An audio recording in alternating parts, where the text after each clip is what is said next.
Ladies and gentlemen, we are live. We are live and back at it again, folks. We are the Wrestling for Life Network, and we are ready to get another week kicked off with some WWE RAW tonight. The fallout from Crown Jewel, what will happen? We will talk all about it. Remember, no spoilers in that chat. We don't have to time you out, but get in that chat, hit all the buttons, hit everything else. Be a part of the show. Be a part of the fun. Strap in, strap on, grab your snack, grab your feel good, and let's go.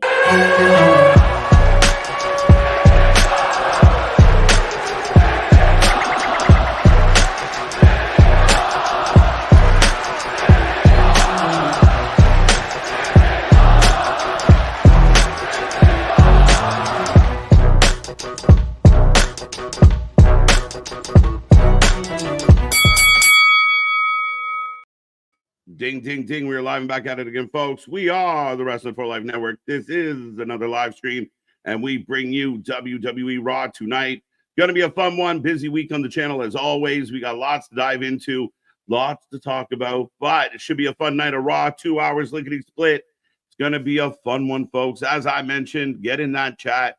Don't be quiet. Don't be shy. I hope everyone out there is happy, healthy, and safe on this magnificent Monday, but for the next couple hours, you're going to be locked in with Mr. Every Night, KJ White, the Iron Man of YouTube, and Mr. Big Nick. Ladies and gentlemen, boys and girls, children of all ages, the Wrestling for Life Network proudly brings to you its YouTube tag stream champions of the world, the Every Night Delight, KJ White. I'm Big Nick, and yes, no spoilers in the zone. We get it. No, we know that it's taped and everything. It's still coming from the Kingdom of Saudi Arabia there and everything, 100%. So again, no spoilers. The only thing that I know is going to happen tonight is we're going to get a fatal four-way to decide who's going to be the new number one contender for Gunta. Yeah, I had to dodge, dive, dip, dodge all the spoilers. If you can dodge a spoiler, you can dodge a right. I had to avoid them. So again, if people who are in the chat already know some of the answers, we're not going to take our usual predictions, but it's going to be a fun one either way. As Nick and I pull through this RAW, we'll see what the implications are. I do not know who wins the fatal four-way. I do know that Liv Morgan will be here. I'm sure we're going to get a little bit of Gunther. Of course, your Crown Jewel winner in Liv Morgan. Gunther actually takes the L. And then, of course, the fatal four-way. Dragon Lee's going to be in action against Chad Gable. The New Day taking on the War Raiders. That's all I know. That's all I know, Nick. There we go. There we go. And well, I'm going to go with this way first because you mentioned Liv Morgan, and then there's another thing that came up for news and everything that I want to touch on. But did you see the veil kind of slip, and everybody started to really like Liv Morgan for half a second when she actually got emotional and she thanked her fans and everything, and then she perfectly slid right back into character. Everyone's like, "See, I knew it, Chef." Fucking hated her.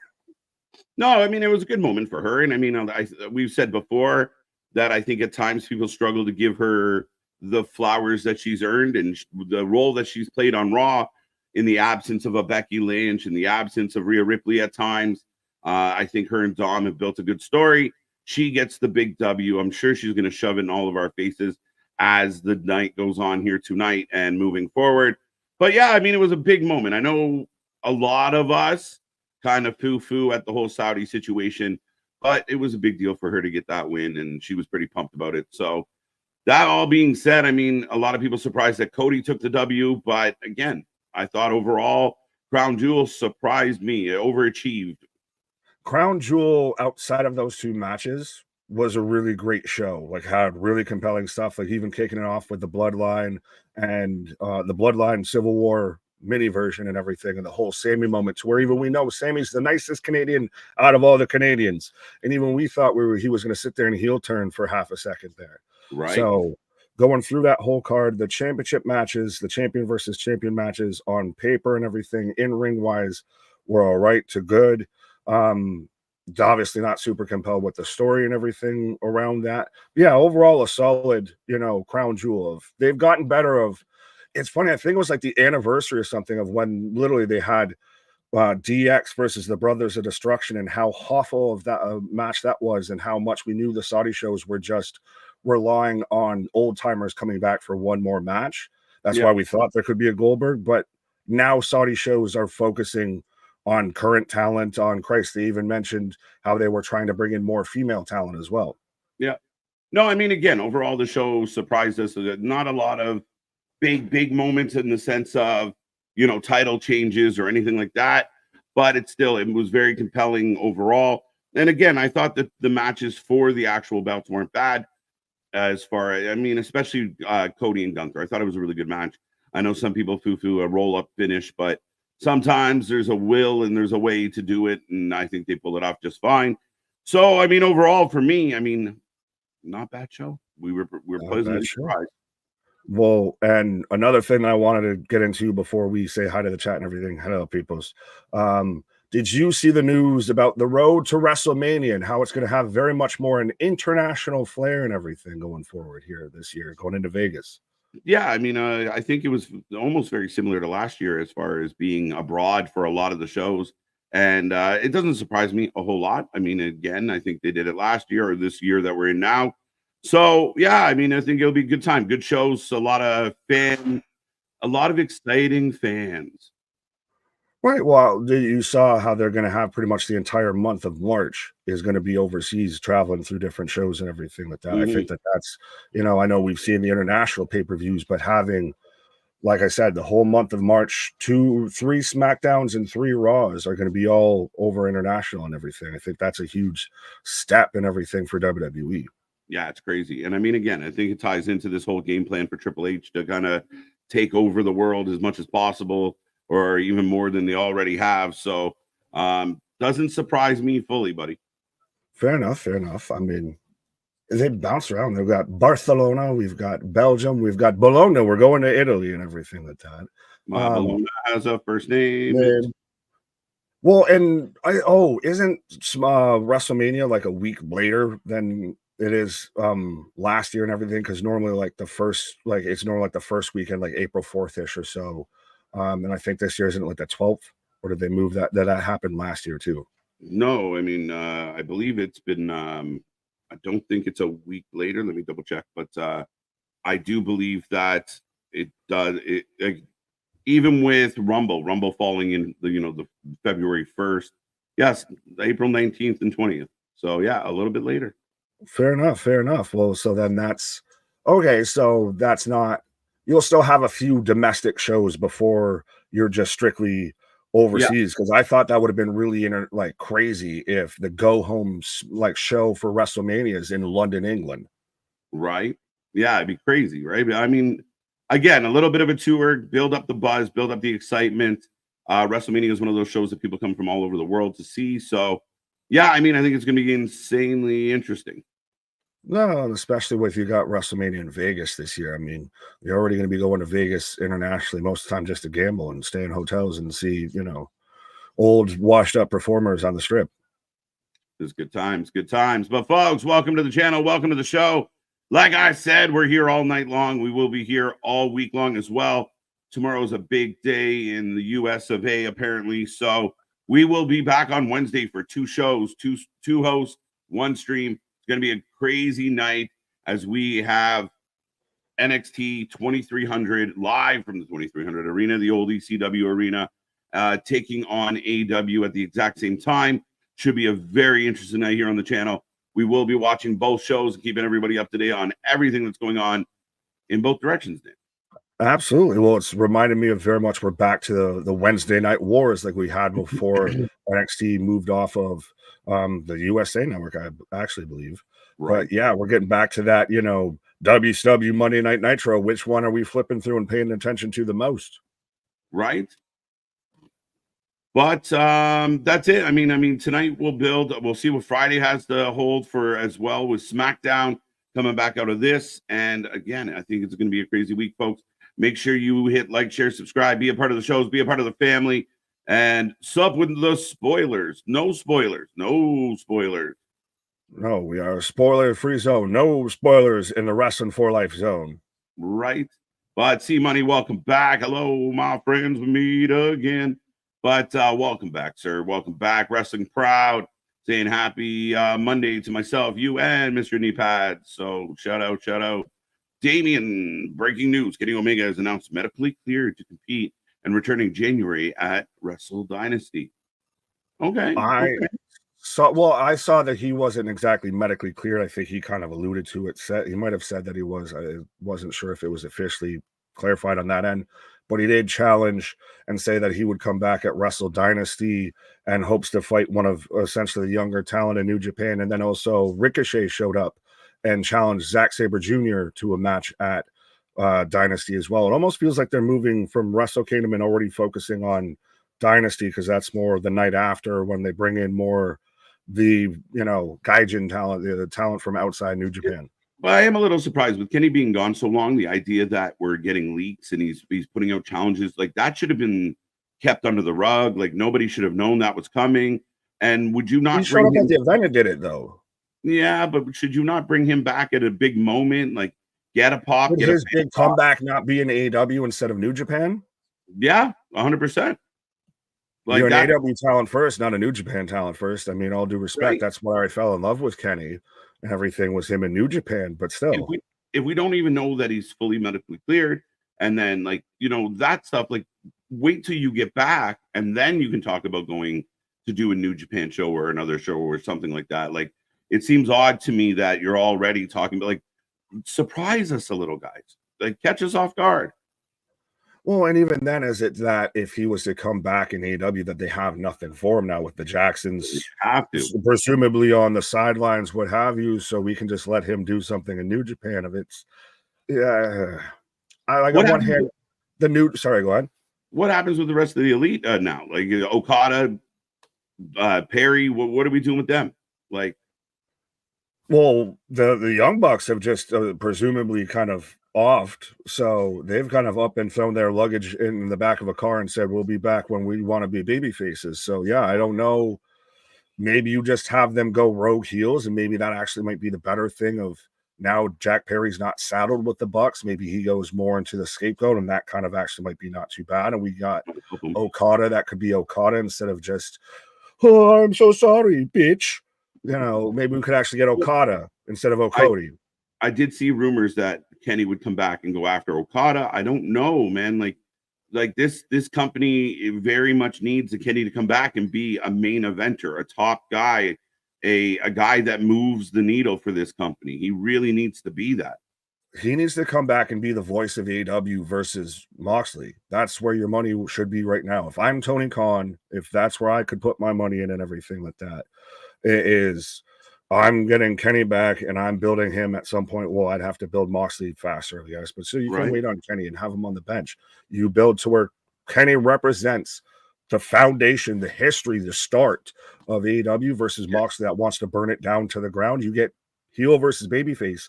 And that's the tale as old as time in AEW is Kenny and Moxley. Yeah. I mean, again, it works. It all fits. So, yeah, I think there's too much that gets leaked out of that locker room. And even Kenny himself, like, I don't want to know that he's going to be at Dynasty because we don't even know when he's coming back to Dynamite. So that would be step one. Right. Clay Lewis, how you doing? Odds, what's up? Scott, always a pleasure. Eric Tate, rest in peace. Quincy Jones, yeah. OG legend, Quincy. That sucks, man. That man has had the most influence on like every music you've heard growing up. Quincy Jones probably had a little bit of something to do with it. Yeah, no, he had his hands in a lot of places. Pause, but big shout out to Quincy Jones, an absolute OG legend. So yeah, rest in peace. I think he had got up there. So good life. Boston, welcome back. Looking forward to, I don't know what's happening on Raw tonight. So I'm looking forward to being surprised. There you go. Nothing wrong with a good surprise, as we just talked about. Money, we got you. Richard, welcome back. Welcome back. Reminder, no spoilers. Don't want to hear your shit. What's up with everyone? Here's my prediction for tonight, Fatal 4-Way on Raw. I'm not going to read your predictions because I don't trust you. Monday Night Knee Pads, MDB in the house. How you doing, sir? There you go. Please chat, no spoilers. Evening all. I hope to do better tonight. I was 2-4-1 at Crown Jewel. There you go. Speaking of that, the new predictions champion, ABJ, steals the crown. So good for you, sir. Raw is taped. Yes, they filmed it yesterday in Saudi Arabia. So some videos going around and such, but hopefully nobody knows. Right. What's up, 316? MDB, we got you. Michael's in the house. Welcome, Michael. Eric, Isaac, Safid. Welcome back. Danger Ginger. Like it. A wild danger ginger has appeared. Dun dun dun. What up? What up? What up? Ronnie, JPC is in the house. Nick, back in the saddle. Were you out of the saddle? I don't know. I'm normally a side saddler at least. So, I mean, I guess I'm back in the saddle again. Thank you for the like, Ronnie. Mr. Noob, I'm glad Crown Jewel, WWE's Forbidden Door is over and we can get back to our normally scheduled storylines. I completely agree with the sentiment from Noob. I mean, with the exception of Cody, Gunther, Liv, and Nia, everything was kind of business as usual. But now Cody needs to get into something interesting, especially, for those out there that haven't loved Cody's run over the last little bit. And let's see what's next for Gunther, as we will figure out with a Fatal 4-Way tonight. Yeah, the Raw main event seems kind of still a little cloudy to me. SmackDown, it's Cody, Kevin Owens, Cody, Randy Orton. Because you still, fair enough. I don't know what to do, boo-boo, but that's a thing that did. But I guess KJ's taking a pause for the cause here. But absolutely. No, I think that the right now everything that's setting up for the SmackDown title is Kevin Owens and Randy Orton right now. Of Randy Orton still always kind of taking a peek and everything like that at that world title, when Cody's not catching a look or anything like that. But as I'll skip through the chat here real quick, Jordan, what up? What's up, everyone? As we're just under 15 minutes here before we go live for Monday Night Raw. KJ just faded out like Zordon. Yeah, the fucking boogeyman came and got him. I don't know what happened. Carl Anderson out hurt. RM said he will miss Mania 41 due to surgery. Fair enough. I had not seen that. Oh, Carl Anderson, Misfit, saying it as well. Underwent shoulder surgery. Well, I guess hopefully speedy recovery for Carl Anderson. And I mean, kind of goes a bit with the fit, though, of the Good Brothers really haven't been doing a whole heck of a lot, I feel, as far as, well, especially when it comes to WWE television. I can't remember. They've been mostly doing stuff out there in NXT and everything. So I'm not sure if, they're going to be really exactly sorely missed, I'll say. So fair enough. Danielson, what up? We got Brian Danielson in the chat. Danger, what up? Shout out saying, great pre-show for Raw, but I got to run currently and do a few things quickly before Raw starts. I'll definitely be back. Thanks for letting me know about this, Nick. Well, appreciate you, homie. Be a friend, tell a friend, like we says. Yeah, Trudeau shut down KJ. Yeah, that's how you know the fix is in. They even took down my Canadian brethren out there the day before the election. But LA Knight in training mode now. Hi, Vance, but I don't know exactly how he's in training mode. I mean, he had a hell of a match. That triple threat that he had between him, Andrade, and Carmelo, I think, was absolutely fantastic, and the finish was perfection, I feel. It's going to be interesting to see, where they go from here and who's going to be next in line. Do we get a game 8 between, LA or between Andrade and Carmelo? I don't know about that. My super chat gone. Spaz, I apologize if we missed your super chat. Mea culpa. As you see, maybe some things happened here, but mea culpa, my guy. I appreciate it. I'm sure you called me all, El Gigantes and all sorts of names. You said Tony Rings and everything, and we appreciate you, my guy. I do apologize. Damien, I heard Netflix wants Roman Reigns, Cody traded to Raw. I did see this kind of floating around. Finish my second comment. That finish it in the first. How about that? But no, I did see this going around to where it had been alleged that Netflix is talking to WWE of pretty much saying that they want Roman, Cody, and CM Punk to be on Raw for the Netflix deal and everything. I mean, still remains to be seen. There remains to be seen how they bend the knee, what have yous. Do we all of a sudden get a supplemental draft or something like that? Things get shaken up around the start of the new year. Who knows? But I mean, obviously, if you're going to your biggest deal with going to Netflix, they're obviously going to want your biggest stars. And if they go to 3 hours and go back to 3 hours and go to more of, commercial free, the more TV 14, TV MA kind of formats and everything, then, it may be best suited, what have yous and everything, if you have your top stars on that. Now, granted, you don't want to leave, SmackDown bare in the cupboards, but I'm sure a guy like CM Punk and even everything with Roman and the Bloodline could very much do from a little more time to work with and a little more TVMA instead of, TV PG. Adam Kant said, nice minute. Yes, you did, sir. Yes, you did. As we're just about 9 minutes away from Monday Night Raw kicking off here, folks, as Brandon letting us know. Don't forget to vote tomorrow. Either you win an election or you lose an election. The power is yours and your vote, and make a difference, America. Yes, 100%. If you live in the States, if you, go out there and vote. Choose who you want to. I ain't telling you who to vote for besides us. Write us in as the write-in ballot, 100%. He can at least be vice president, I think. He might not be from the States, but he can't be president. He can be vice president. I'll be president. There you go. Yes, now, do what you got to do. Election day tomorrow, 100%. I guess that's why, the wrestling world decided to take a pause for the cause. And, we'll be back at it like a jackrabbit for Wednesday, where NXT and Dynamite go head-to-head. You've got, the special show. You've got NXT goes ECW, and you've got Dynamite just kind of still. I'm proud of them that they're pretty much, staying the course and staying the path instead of responding and having to be, this, well, they're going to do this, so we got to do something 10 times as big. No, stay your course, build what you're building, stay in your lane, my guy. Scott, what up? Votes pizza and ice cream. There you go. 100%. EC Netflix won't be commercial free. It'll be like Peacock, and we'll get promos and in-house ads for a premium subscription. Fair enough. We'll still, you won't. I get it. They'll still have more, WWE centric, Netflix centric. Trust me, I was watching Netflix last night and everything. Of you still got your ads that'll pop in here and there, but it won't be anywhere near as aggressive as times as what we get, with cable television. I'm voting McMahon Levesque. Sup, Nick? Christopher, what up? Vote for fried chicken and chocolate milkshake. Chocolate milkshake is, subpar to strawberry milkshake, but I'll let you have that. Actually, surprisingly enough, vanilla milkshake, I feel, is the superior milkshake out of all three. But anyways, I voted for Anthony.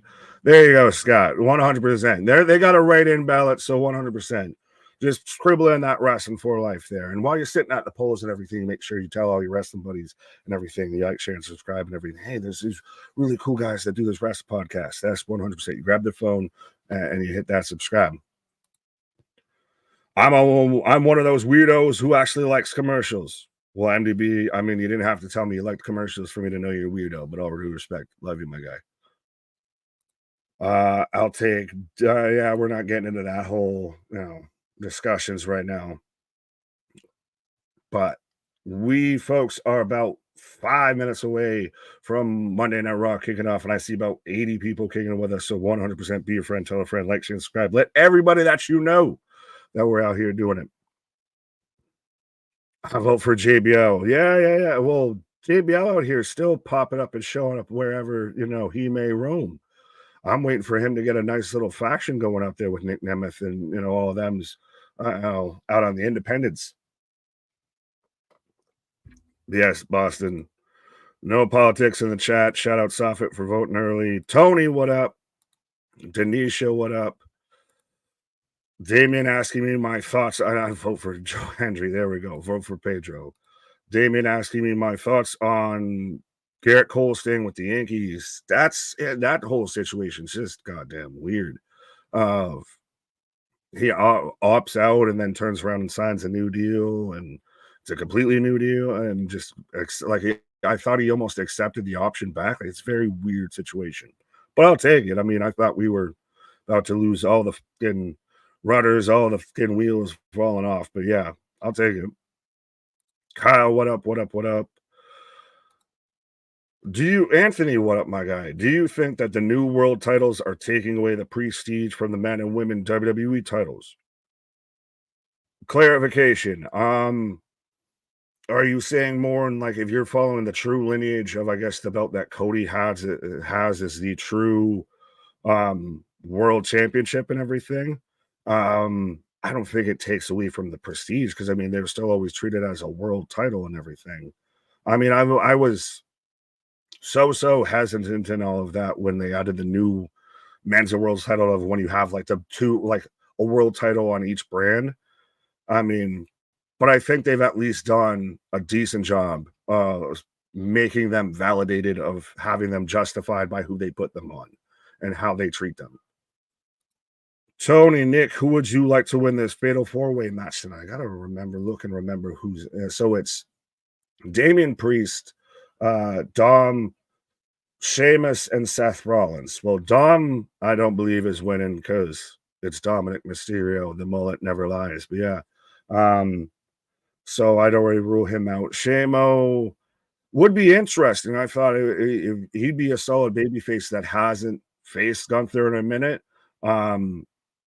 But very much, has a story, has a, rhyme and a reason with it there. But I don't know.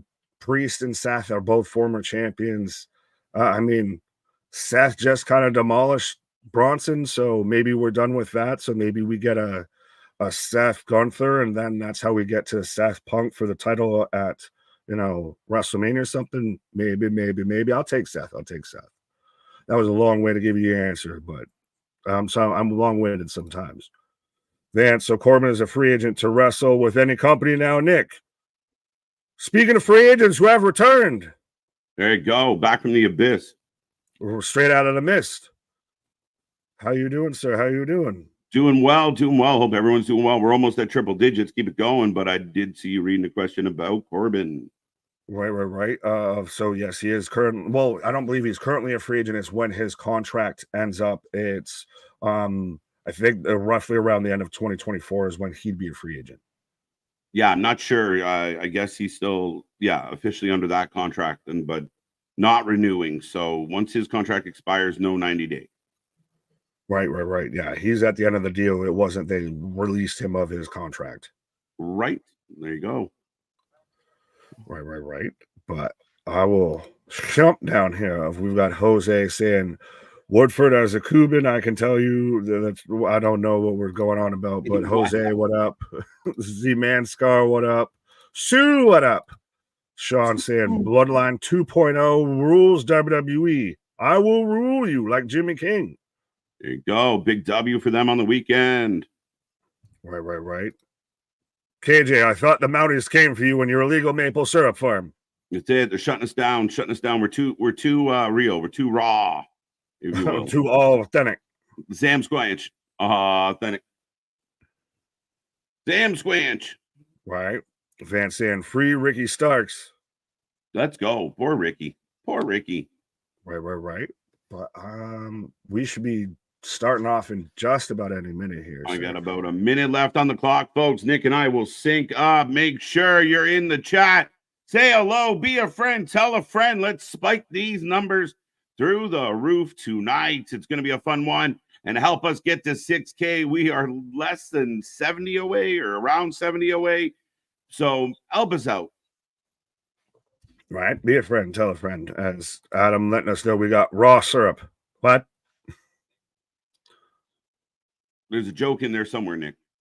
Well, yeah. Well, I think too with the whole there's raw, that. But yeah, I don't know if I could swear yet in the video, but Dom should get the belt because Latino cheat. Yeah. Do you have a last minute prediction of who you think wins the fatal four-way here? Damian or Sheamus. Bronson's going to cost Seth. Dom, I don't really care for Dom to fight Gunther. Let's go Damian. Fair enough. I went with Seth. I think maybe the Bronson thing might be done. Maybe we get a Braun versus a Bronson. We get back to the Colossus of the Omasis.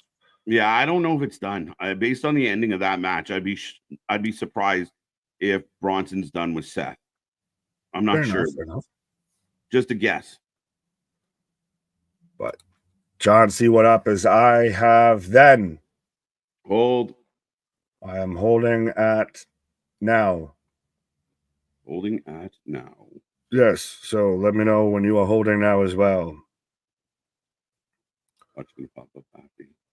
Corey saying, rumor is that Luther Reigns is coming in to help his little brother Roman. I got now. Reigns. There we go. Forever.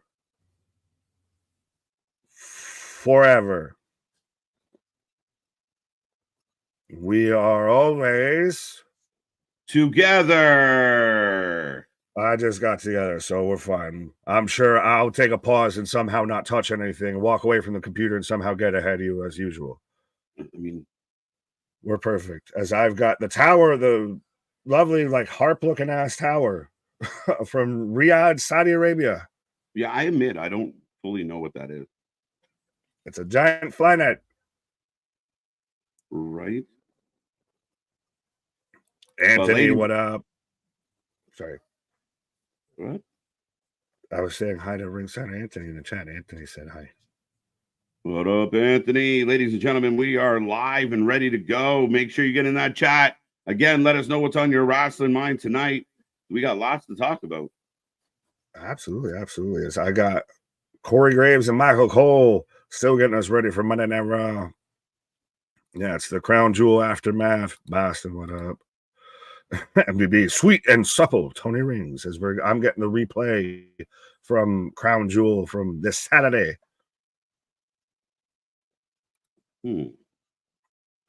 Sean Reed, probably already been asked, but this show is not live tonight.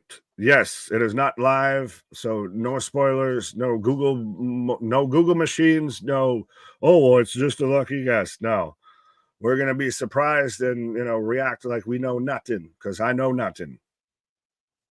Yeah, don't ruin our fun. Don't be a party pooper.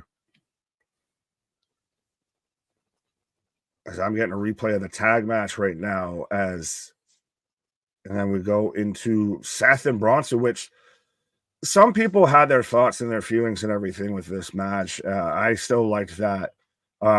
Seth really put him over. It took 3 stomps. It took a super stomp and everything like that. And I didn't even realize until yesterday, actually, that Bronson Reed had MF Doom gear on. Yes. Someone cracked off in the chat about it, but I thought the match was fine. And again, I still think even at the end there, Bronson gets back up after the stomps, and Seth's pretty much going, yelling out, "What's wrong with you?" kind of idea. So we'll see where this leads to. Is that Seth's like dramatic? Sorry. Yep.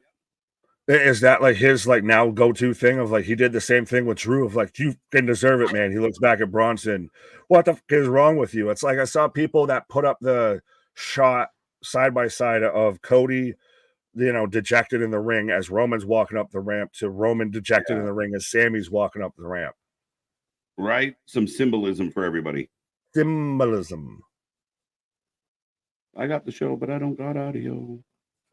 Where's Spaz Phoenix when I need him? Well, we missed his super chat, so he might be mad at us. But yes, Spaz. But right there. Oh. Last night, TNA's Casey Navarro becomes new era champ. Aaliyah became the new women's champ. Marty Skrull, who cares about him? Why did we let him in? And I met Simon Miller. That's awesome. Shout out. Spaz, you want to know why? Here's why. Haven't had that moment in a while. Right? Yeah, I'm getting a replay of Cody and Gunther right now. Yeah. I told you his super chat was totally different than the other ones. Well, I'm so sorry. What's up? What's up? Kick intentionally done to Roman. That kick and the haluva kick to where they dived and dodged into each other. Yeah, no, I mean, again, that's the story, right? Like, again, he didn't mean to hit him, but it doesn't look good. And there's a whole bunch of infighting on Team OG. Yeah, and that's where they're going to sell it literally, was that intentional? Was that not? Right? Yeah. I don't have any audio. I got the crowd chanting as I'm getting Dom or Judgment Day as a whole walking in, and Dom's got a cat. So Dom's I'm, got you know, I'm a cat guy over a dog guy. So everyone, you can write your nasty comments to me. But yes, I'm a cat guy versus a dog guy. So Dom's getting points in my book there.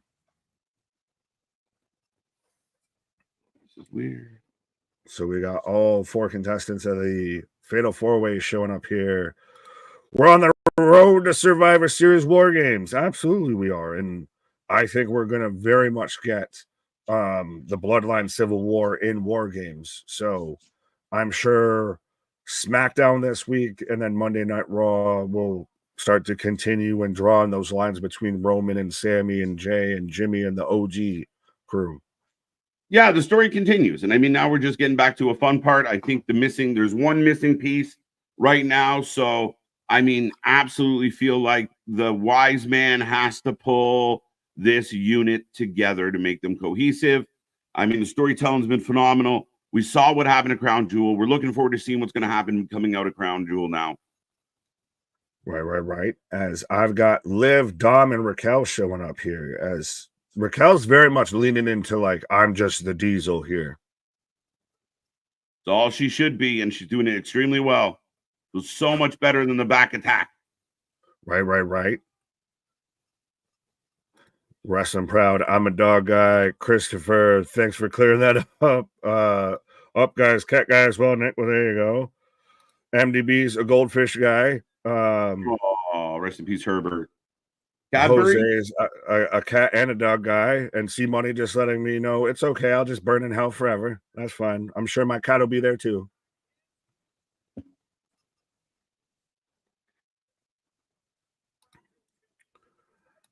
Like, this is insane. How'd you get booked this? Oh God, don't poke the bear. Don't poke the bear. 360 has been nice in the chat, but we've got Liv out here now. Now we got Liv with her celebration. One, it's still interesting. We talked about this earlier before the show started. Very much, she kind of had that, the veil slipped, and she got really emotional and thanked her fans, and then she slipped right back into being, the miserable, insufferable heel that she's playing on TV. Right. Welcome to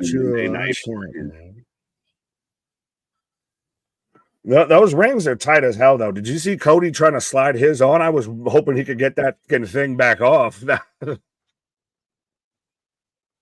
It's on forever. Right. You stay here now. That's like one of those tags you got to get taken off at the register so they know you're not trying to steal shit.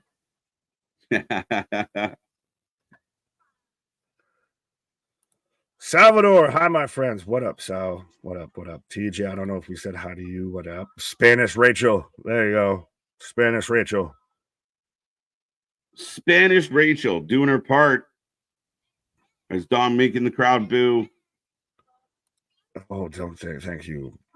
And then Spaz with a $5 super chat again, saying, love a bit of a different stage, even if it's because they're in Saudi. Also, I hope people being crap to Ripley recently feel like a-holes. Yeah, they should feel like a-holes.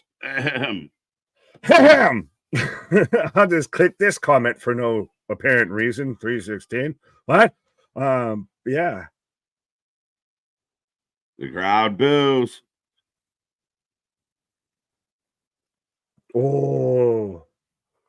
Even in Saudi, this man can't get any love. Oh, wait. He can't get a word out. Oh, we got company. Interesting. Oh, Deadpool, Cora Jade. Oh, Where is the can of paint that got her into that outfit? I don't know, but I'd like to be that brush. And here comes Bianca. Are we getting a tag match? Now, see, well, they're both kind of doing Deadpool-y attire. Like, one should have been Deadpool, the other should have been Wolverine, but then again, Piper and Chelsea already did that, so... Jade Pool, yes. Well, you have Liv out here saying, the Liv Morgan revenge tour is done. I mean, think about it. She's accomplished. She's taken everything from Rhea. She put her on the bench. She's got the title. Now she's even got an extra title. Right? She's accomplished all goals. She's checked all marks.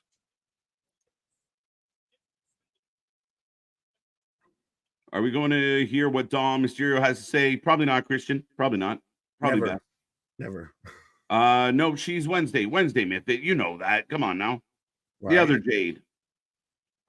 Jade and Bianca most overrated and overbooked. Oh, Jesus. I H. Tap dancing Christ. No, I mean, at least it's something new. We can't be mad if it's the same song and dance if it's something slightly new. It's a change of pace. Right? But, well, is it interesting that we might now start to see if Rhea is actually on the sidelines if we don't get a full, shot at Liv, we start to see her and Raquel go to the tag titles. Maybe. That's what this looks like. I mean, we've got tag champs talking to women's champ and, Big Heavy, Big Beck. Right. Former women's tag team champions, by the way. There you go. There you go. I always forget that. There you go. I think the crowd booed louder. Maybe. They're into it. I know we make our jokes about how the thing works, but they're into it. Right. I'll bet the problem. Ooh. Facts. This is still not going to touch that joke. Moving on. Liv cutting a mean promo on these two girls. It's so crazy to think that out of like the Riot Squad and everything, how much Liv's like outshined all of them.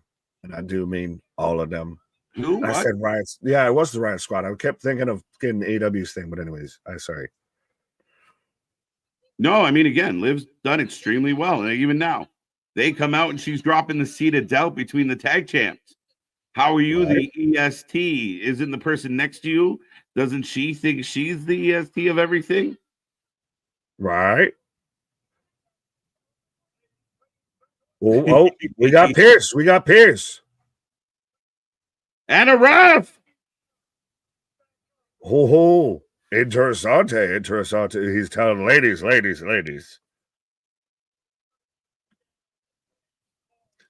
I saw this going around. I'll say this quickly. Someone booked the continuity or tied the dots with Pierce, with Orton, RKO, and Pierce because he already paid him the $50,000 for my first fine ahead of time. I know what's going to happen, so I'll pay it ahead. Yeah. Oh, down goes Liv. You need to just hiccup. All right. Like a Mississippi and a half. 1 Mississippi, 2 Mississippi, 3 Mississippi. What you two did to Rhea was disgusting. This is a little batting practice, coach.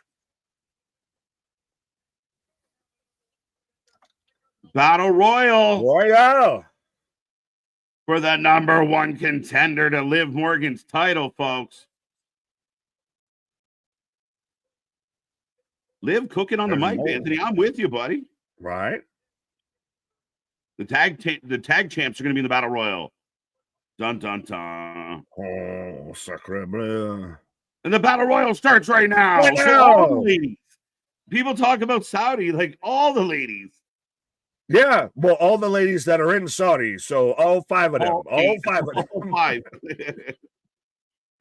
Yes, we've got Damage Control, aka the Sky Pirates, formerly the Kabuki Warriors, coming out right now. Wow, I won.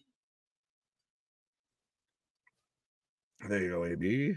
Liv's finally doing something I can get behind, stir the pot, and get Bianca and Jade fighting. I can't wait till Bianca stops babysitting Jane. I mean, that day will come, Gilly. And again, Liv's been phenomenal. Like, Liv carried that promo, talked more than anybody in that group. We've managed to watch her fully blossom into her own, of when she was just the little pigtail chick that had the blue tongue because she was sucking on the lollipop paws in the Riot Squad and everything, to now she's out here debatably the leader of the Judgment Day, one of the, like, the face of the women's division and everything. So she's really developed into her own and everything, and had hiccups, had arrests, mugshots, what have you, controversies along the way, and still come out better on the back end. Right. As we're getting the ad for this Wednesday, 2300 Arena, going to be a hell of a show. Don Marie, Francine, Bubba Ray, RVD. We believe that FBI is going to be in the building as well. Who else will show up? This show should absolutely kick. Wednesday, folks.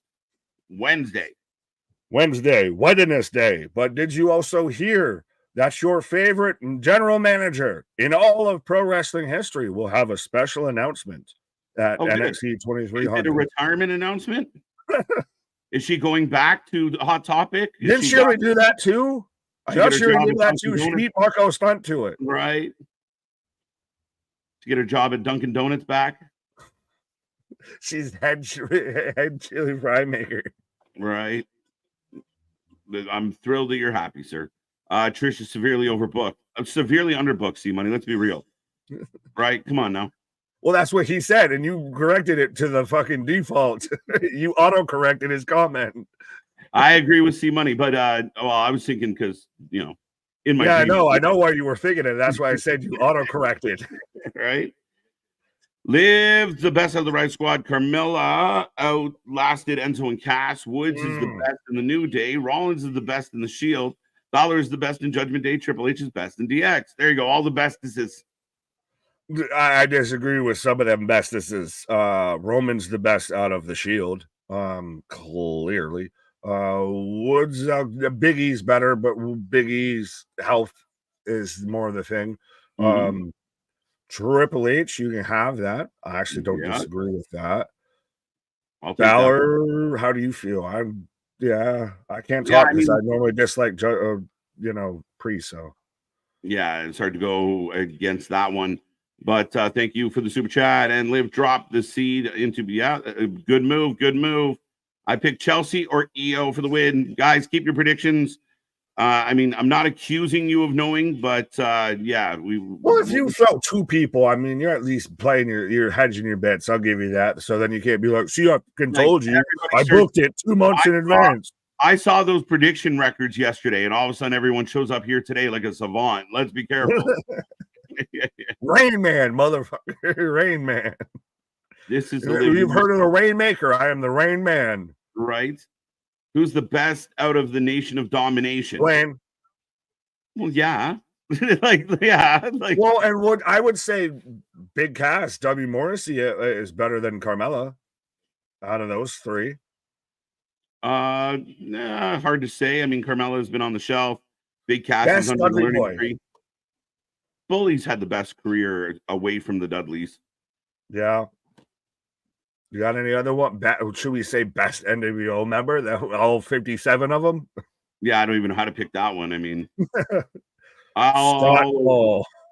I'm with you, Odds. Good choice. Congratulations on Ruby Soho and Angela Parker having their baby. They had the baby. There you go. Baby. We had a baby. It's a boy. I hope your first child is a masculine child. Bianca Belair got the cheeks for the weeks. There you go, buddy. She's still overbooked though. I'm gonna be nice. Cat fight, not yet. It was just a slap, not a whole fight. Right. A Paul appearance, possibly KJ Nick. I think you and I agree that it's Paul that's got to weave this all back together for the good guys. I said that from when I think we can go back to one of the last times we did a Let's Rumble podcast and everything like that. I was saying that Heyman's going to be the one that sows the seeds that ties the bands together when it comes to all of this. He's the ultimate fucking wise man. He's the one. He's the wise man. He's the one that's, got to connect. Sorry, we're back. We got even Chance, Carter, Natty, Bianca, Jade, Chelsea, Piper. I think I just might have made that up. Yeah, well, you got Maxine Dupuy out here looking like she's playing for the Oilers. Hey, Unholy Union. Holy shit. Yes. You're telling me you had the Unholy Union there and you didn't use them on that pay-per-view? Why would you put them in? There was no spot for them on that pay-per-view. Tag team? They just had their shot. You had a fatal 4-way. You want a 5-way? Yes. Fuck it. Sorry. Women. You're going to use them in a fucking battle royal. I mean, honestly, there's a lot more women here than I thought that they brought with them to Saudi. Like Lyra's out here as Alba. Heartbreaking. Don't tell my heart. 5-star battle royal. I'm with you, MDB. Will Rhea be out past Survivor Series? We don't know yet, Kyle. Still mixed reports as we get silly string by Chance and Carter. As Carter, I believe, has a Chance. Oh, Carter has the mask on her face. PFC. No, you had it right the second time. Yeah, no, she's got the Rip Hamilton. Yeah. Issa, we love you. Yes, MDB. We can bond. Right. PFC beating everybody up. You think Zilla's coming? Don't know. For half a second, I thought Sonya Deville was Indy Hartwell, and I was like, holy fuck, what the hell is this time travel shit? Right? Uh-oh. Yo, what is... All right, so we just had her with the hockey jersey for no reason. Yeah, what is like Maxine Dupree's attire? Blue leotard. Space alien. That's her normal attire. That's right? Her normal face. I can't unsee it, Nick. Every time I see a picture of her now, like me on the beach, I'm like, she looks like an alien. It's rude. I bring you peace. I bring you love. Chelsea for the win. Unholy Union needed to be on Crown Jewel if they were there. Nah. Maxine Dupree out, eliminated by Ivy now. So again, still playing into the Alpha Academy versus, American Made feud there. Oh, Zelina. Vega is so little. DJ the old fella. Oh, she's got Ivy locked, pulling her over with the legs. Hanging on. Goodbye. 619 and down she goes. But physics doesn't work that way with that, though. Wouldn't that like pull your opponent into the ring? Like physics is a thing. Boing, she bounced. Right. As we go to commercial, how do you go to commercial or battle royal? We're gonna miss 10 eliminations. Right. But ladies and gentlemen, we go into a commercial break. Battle royal, trying to figure out the number one contender for Liv Morgan's title. Still a handful of women left. Can't list them all right now off the top of our heads. But we should be back to that in a moment. Right. And I see y'all.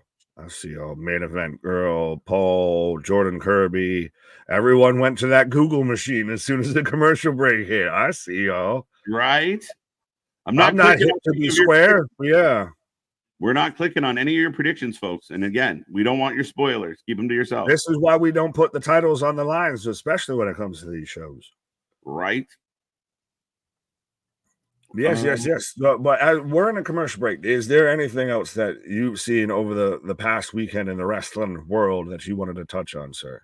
No, I mean, again, I think everything's pretty much clipping along. A couple things added for Dynamite that shall be interesting.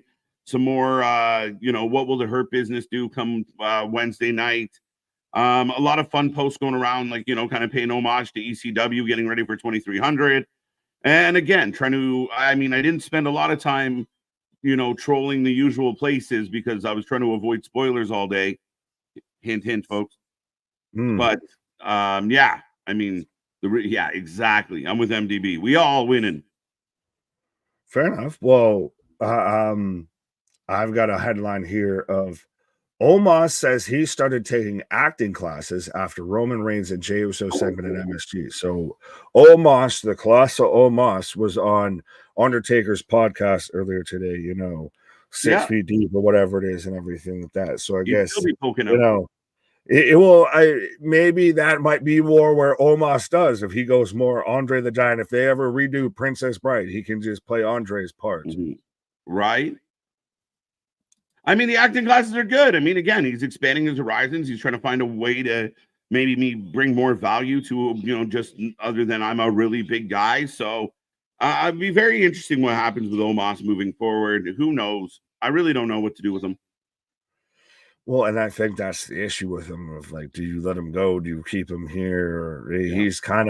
He's a one-of-one talent, but can you make that one-of-one fit? That's the Right. thing.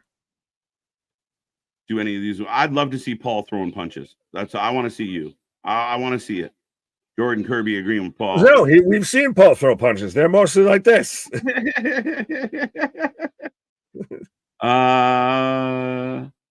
Thick battle royal. No, that was more the fatal force woman thickness there that we saw on Crown Jewel.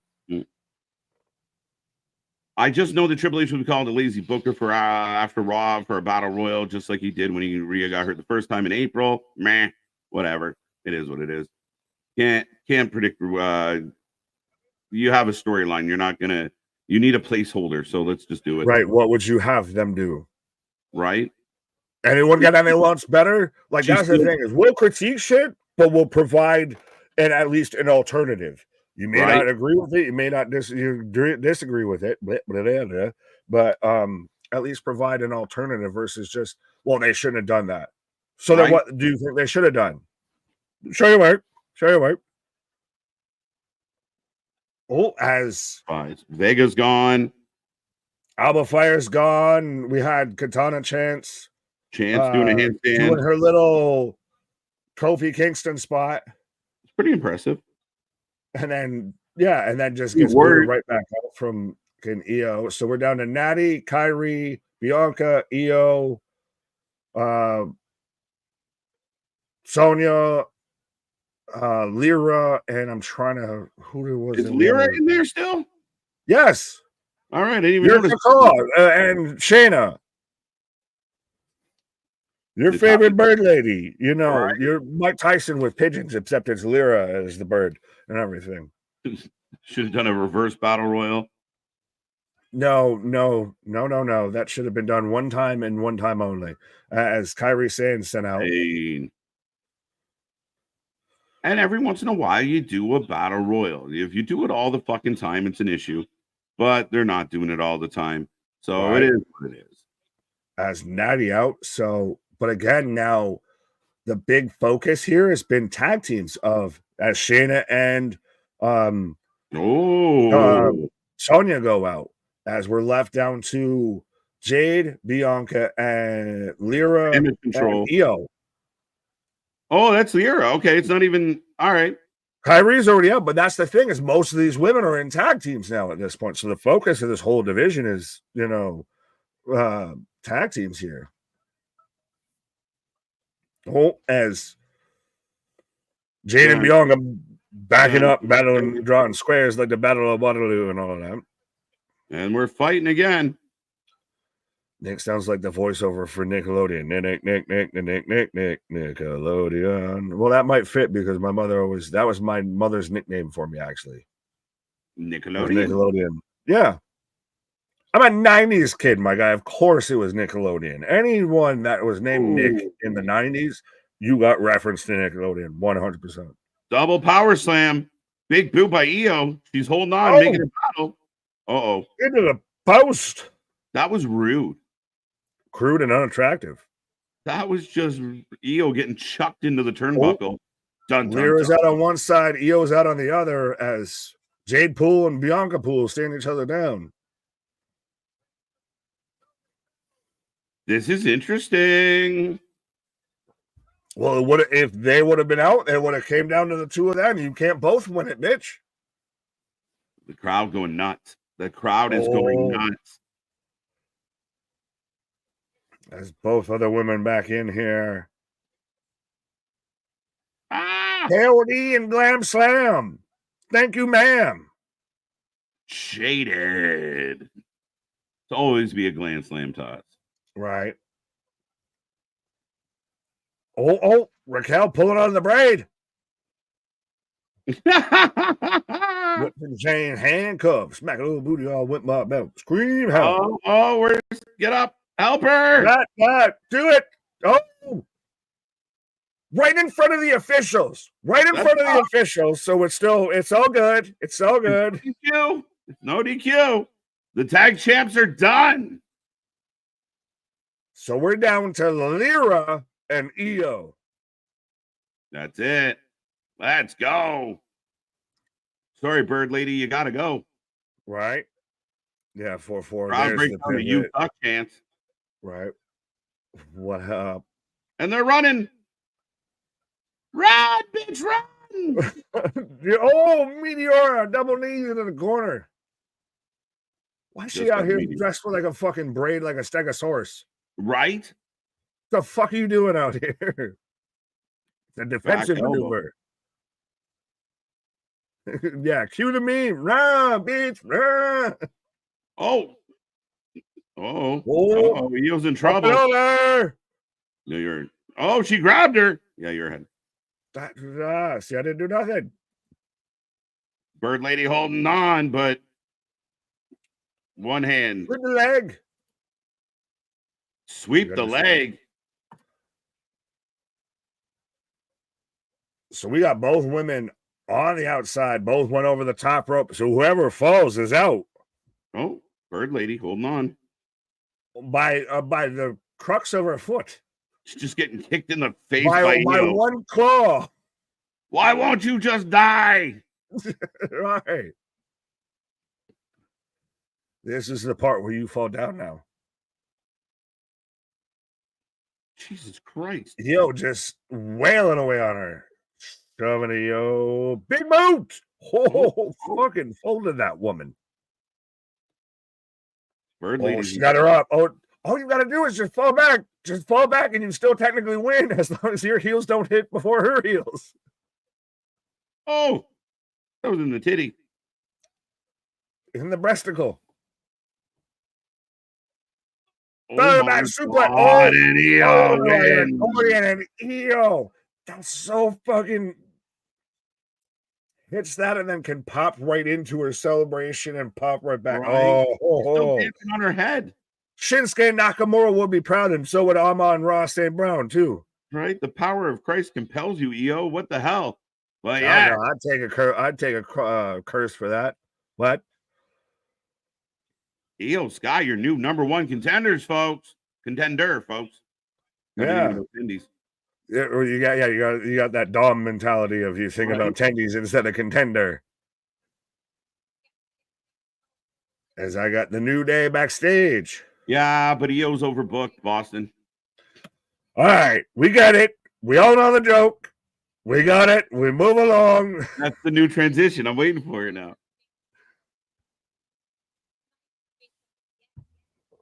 I do wish Lyra and Io had more match time.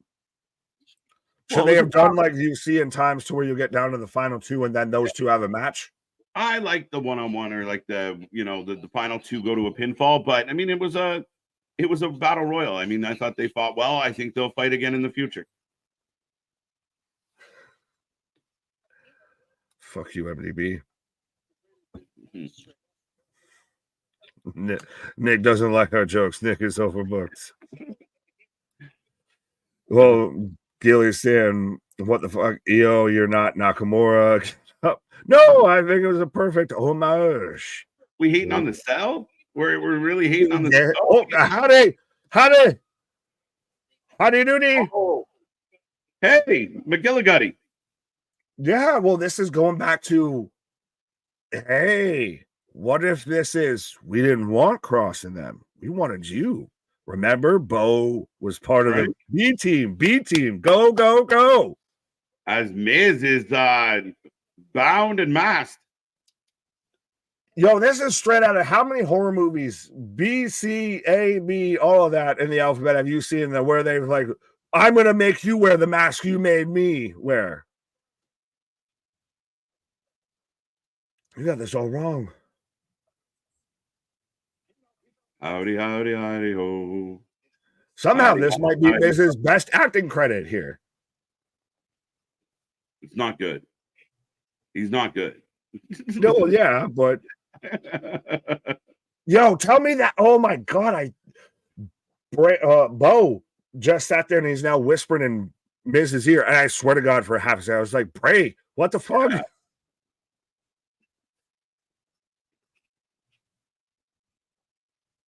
He even says, "We didn't want the final testament. We wanted you."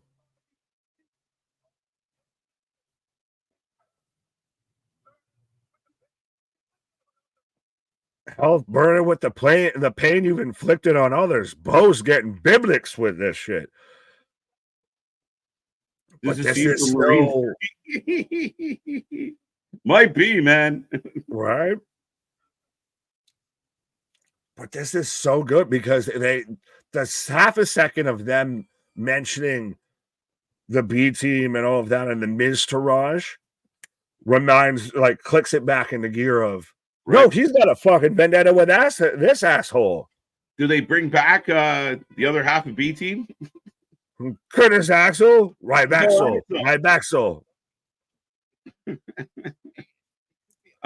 First half hour of Raw in Saudi Arabia had more women's action than I predict for the rest of 2024 in AEW. TK has no excuse. Oh, Jesus. Super chat. Thank you so much, Spaz. Again, we talk about it. I mean, WWE is spending a lot of time highlighting their women. A lot of time. Correction. NXT is doing the heavy lifting when it comes to that for WWE, and WWE is proceeding to reap the benefits of it. And that's not saying that their women's division has been focused on, but NXT almost had a whole pay-per-view that we were asking more, where's the men on this show? They had that many good women's matches and women's moments here. So when it comes to me at least, WWE is doing great in women's wrestling. NXT is the fucking, the bearing fucking beam when it comes to that here. Oh, absolutely. I mean, NXT has done phenomenal with the women's division. But I mean, again, I got to give credit where it's due as far as the main roster. Again, we just saw, I don't know how many women in the ring for this, but again, they're definitely putting a good emphasis on the women's division across the board. Yeah, I mean, again, it's something we want to see the other company kind of do is highlight the women a little bit better. Well, just highlight talent. Can we just start there before we do need to get gender specific? Like they need to get here before we can try and expect them to get here. Fair enough. Question of the day: who's winning between Mike Tyson and Paul? Tyson. Tyson should blow a hole through his chest. If there is a God in heaven, this will not last. I want to say around. I'll maybe be lucky and just say 2 because you might want to toy with them in the first. But yeah, I just hope it's not like an 8-round hug fest money grab, which we all kind of worry about.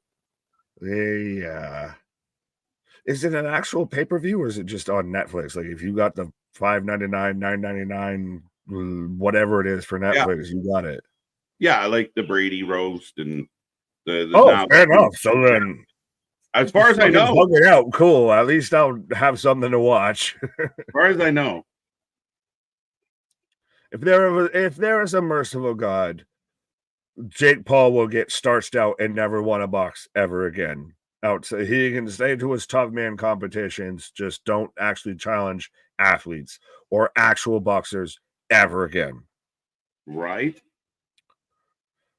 If WWE is reaping the benefits of the next women's division, why can't AEW with Rampage Collision? Again, it's all about structure. It's all about organization. It's all about, how you have a plan. And the one company doesn't seem like they have much of a plan.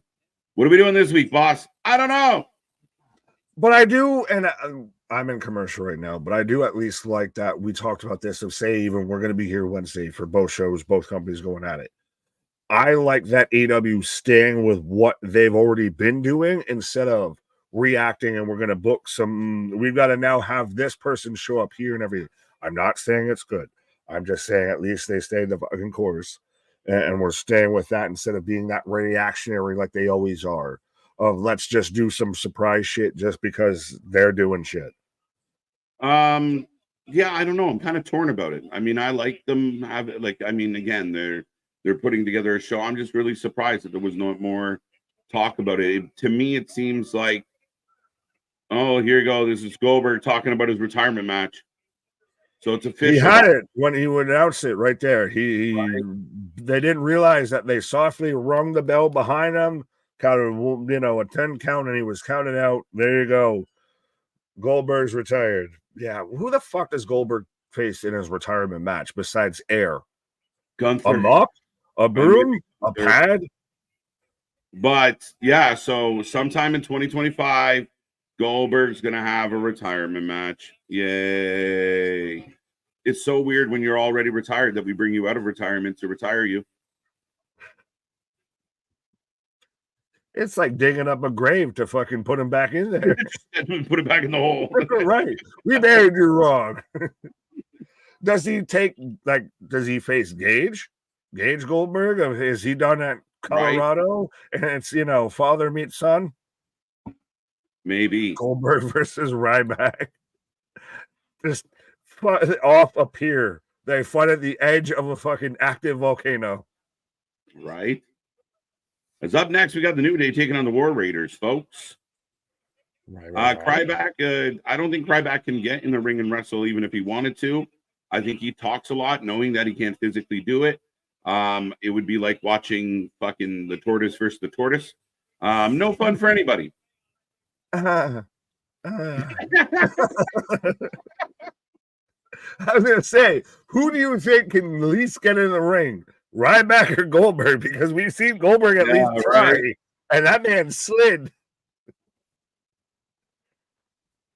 I'm so glad that they're back as the War Raiders, not the experience, not the engagement, not, we just live a Viking lifestyle. Like, they're actually back as kind of just badasses.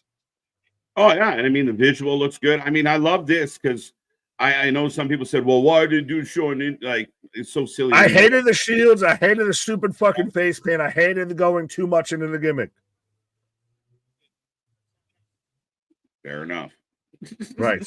Sorry. Passionate, folks. Passionate.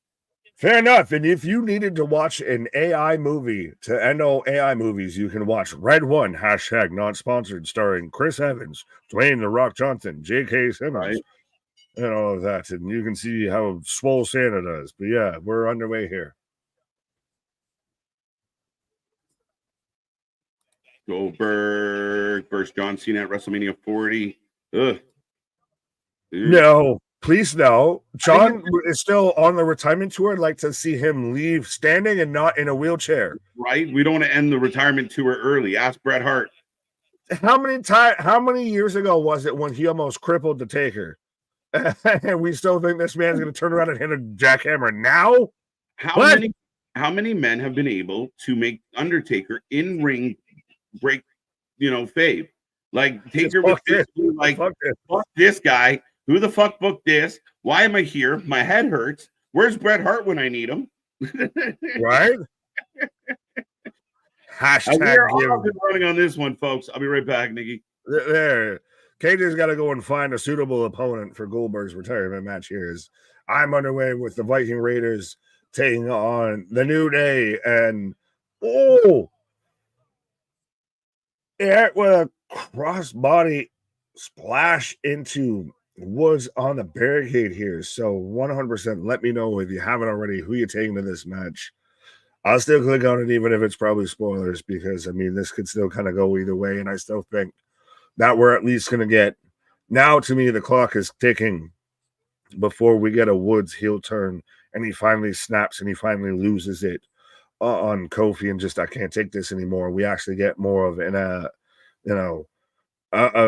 heel solo run and a true solo run of Xavier Woods here, because I love me some Big E. Trust me. I think Big E 100%. He can make any moment, any second of any day better and more exciting. But if we're still waiting to see where he's going and everything as far as in ring, we've got to move right now while the iron's hot here. And we get a heel Woods and a babyface Kofi. And if we can get a babyface Big E at some point and it slots in, fantastic. But we'll see where we land with that. But I'm in commercial break right now. Kyle's saying War Raiders for the win. Larry's asking me to please let Bronson Reed end Goldberg. Goldberg's already ended Goldberg, but Goldberg keeps wanting to make Goldberg a thing. He's fucking trying to make fetch happen, and we just don't want to let him. And that's the thing. This was what pains me. If I grew up when I would watch WCW, like Goldberg was the fucking man. I'm sure there's been plenty of people that grew up of where Goldberg was the fucking guy. There was the whole conversation. My brother had 2 hamsters. He named one Stone Cold Steve Austin and he named one Goldberg. I'm going to let you know what happened or who won, but they didn't survive the same cage. I'll let that be known. But that was the comparable. That at one point was the thing. They were on that par. They're so far now not that it's just it's sad almost to watch with because like I said, Goldberg to me was that guy. I had the Goldberg VHS to where he's out there highlighting of him, getting jackhammered and spearing Hugh Morris. Is that funny? Humorous? What? But to see him now of a guy who respectfully, clearly it cannot go. No, they weren't. They were actually both very, all right, pause. But yeah, to see a guy that clearly can't go right now, that does not want to hang it up, it's kind of sad a little bit. Like, I know Goldberg still to this day, standing across from me would be the most intimidating human fucking being and everything. But at the same time, you cannot wrestle right now at this point, my guy. I don't know who you could still have a halfway decent match. You and Chris Jericho can have a fucking match to see who can fuck off the most, I guess. Just it gets to be one of those moments of you'd rather remember Goldberg as being the guy that's, he's out there lifting up Hollywood Hogan in the Georgia Dome for the jackhammer. If he lifts him up, this crowd's going to go explode. Versus Goldberg, who's sliding over the barricade and barely sliding to get into the ring and everything like that. So, barely get into the ring. Did the hamsters have muscles? Lady B, well, you need to do it. You need to pump them up. Yeah, you need to do it. Yeah. Goldberg, he did not need to be wrestling. Yeah, absolutely. Main event, girl. As I am back from commercial break, as I've got Eric with a 2 count. Dos amigos on Austin Creed. Gilly saying Goldberg will never be accepted by the wrestlers. He's not one of them. He was all brute force with no training. He hurt guys all the time and didn't care. To him, wrestling wasn't art. It was a payday. There is a kernel of truth with that. I cannot deny. As I've been calling Ivar Eric this whole time. I got to get my Vikings in order here. But there is a kernel of truth to that comment. I do still think he wanted to be into it. And I think more Goldberg's the victim, like we've seen what's happened, honestly. And this may be a controversial statement. But what we've seen with some wrestlers in AEW, if they get looped into, they listen to the wrong people. He was out there listening to Kevin Nash, Hulk Hogan, all that, guys who were already vets and jaded of the business and on guaranteed contracts and already had a vested interest on how well he did and how well he didn't do. And, really invested into what they said versus being really aware of what was actually going on and where he could have been, should have been, would have been, all of that. I think he got too much caught up into the, doesn't work for me, brother aspect. Oh, tagging a Kofi as Kofi's firing up here. Step up. Oh. Eric throwing Kofi in the corner. Kofi hops up into a crossbody here. Nick, would you like to see Ricky Martin? Christian, why would Ricky Martin be showing up and performing at the ECW Arena? There's like 10,000 other bands that would be showing up to perform there besides Ricky Martin. Worried you just called Xavier Woods Creed? Well, I mean, you can have that. That ain't even what I'm mad at it. Kofi going flying, but yeah, Consequences Creed, absolutely. He could very much go back into that whole kind of, heel-esque persona. Kofi firing up, clothesline here. I'm not asking for this, but could Goldberg Sting have made since their similar age? Oh, in like a WCW tribute show. I mean, I don't know, honestly, which major company right now books that and has something to benefit from that because they theoretically would both be done after it. But I mean, you. Why do I need specifically a blueberry spinach smoothie? I mean, I got a watermelon gushers indica, and a rum and coke. So there's my smoothie. I'm smoothing out. Small Mark, what up? Goldberg's last match can't be worse than Ric Flair's match. But I mean, is it a wee woo match? Could Goldberg's last match be a match? Ooh, the War Machine, as it's very much the little toss up into the midsection catch and a springboard clothesline. So the War Raiders pick up the win, and again, they pin Woods. This could very much lead into Woods' whole, you've been letting me down this whole time. Oh. So yeah, they're even showing on commentary the little disconnect, the dissension here. I'd be surprised, as the New Day's always been one of those, like, they've publicly come out and said, like, we always just kind of want to be together and do the thing and everything. But if they split, it'll be interessante, as I've got I've got Sami Zayn about to come out right now as we go to commercial break again. So I will remind everybody, as I see 86 people kicking it with us. Let's see if we can get this up into triple digits, 100%. We got a Monday Night Raw kicking off. Let's see if we can get at least 100 in the chat here. We're less than that, actually. We're less than 70 away from reaching 6K. So 100%, be a friend, tell a friend if you haven't done so already. Be a friend, tell a friend, like, share, and subscribe. Hit all the buttons, hit all the bell notifications. We're going to be back at it like a jackrabbit Wednesday. I almost keep saying tomorrow because we're so used to it. Normally it's Wednesday that moves to Tuesday. And see, normally it's, KJ that moves for I, and I got to move for KJ. You move me, Nick. Sure. What? You move me. I move.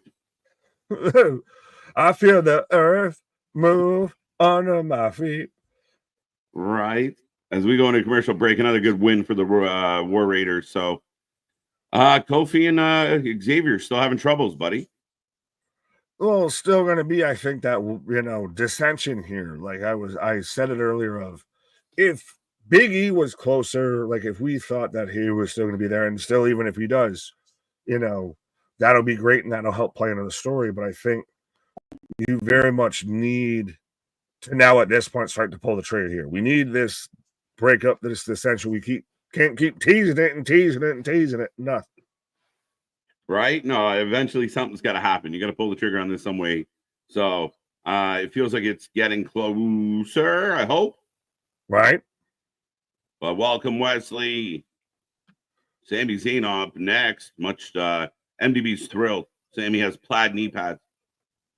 Well, and it's so crazy to me to think about it. We went from Sami wouldn't show up at Saudi shows to now Sami showed up on a Saudi show and shows up on the Monday following in Saudi. Right? Yeah, he's a mainstay at this point, Nick. Right. That popped me. Nick wants them to get them damn taxes already. Absolutely. You tax cheats. Right. Spaz with the super chat. Since the road to WrestleMania, Raw and SmackDown are in the UK, do you think they'll take full advantage of being on Netflix and air them in real time rather than tape? That'd be a very interesting question, Spaz. I don't know what their plan will be. I imagine they're still going to aim for their normal time slot as far as airing in North America. So it'd be interesting, though. Yeah, that's super interesting. I haven't even literally thought about that because we might be missing a good bit of Raws and the SmackDowns and have to take a vacation from work or something. I'm like, I gotta be here in case they're gonna air it at 3:00 in the afternoon. Right? We'll be here live. Make sure you join us. Click that little bell so you don't miss a minute. Right? Plaid knee pads? Yes.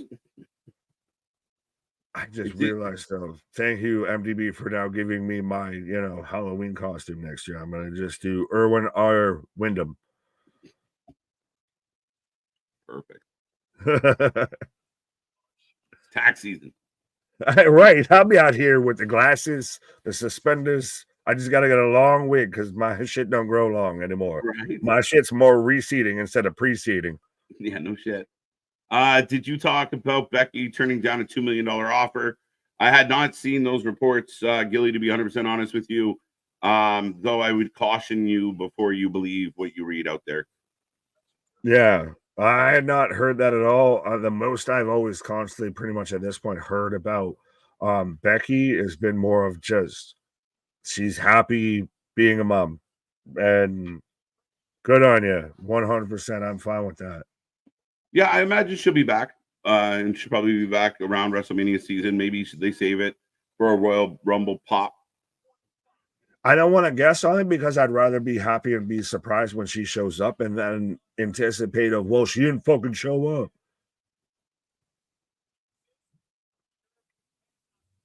So, yeah, they're bigging up the whole road to WrestleMania, like we were talking about earlier. So, March 14th, we're in Barcelona.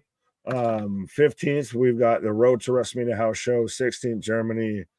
17th, Belgium, Monday Night Raw. The 21st, SmackDown in Italy. Vinci's first win. Hey, we got to Northern Ireland. We got the homies out there in Ireland and everything. We need to take over that WrestleMania house show. We got to get all the homies out there, right? With the signs and everything. Smile Mark, welcome back. Do you think their NXT women should have a women's war game match? I'd be okay with a women's war game match. I know we're getting the 10 women's tag on Wednesday, but I mean, yeah, better than trying to shoehorn a main roster one into it. Oh, here comes Sami Zayn. What if you fusion dance them two together? Right.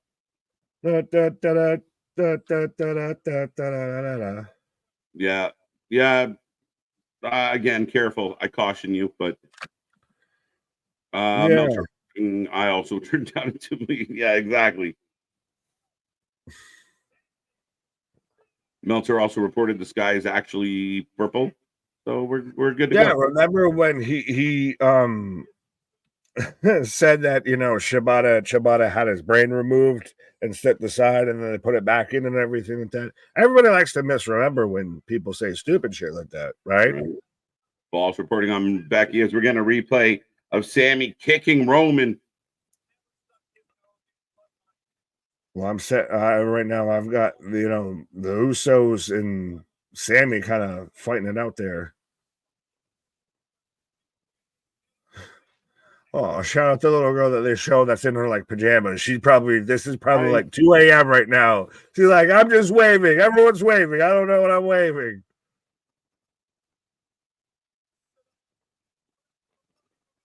The crowd's pumped. You want to try and repeat what he said in that promo or no? No. I know he said lick him in there somewhere.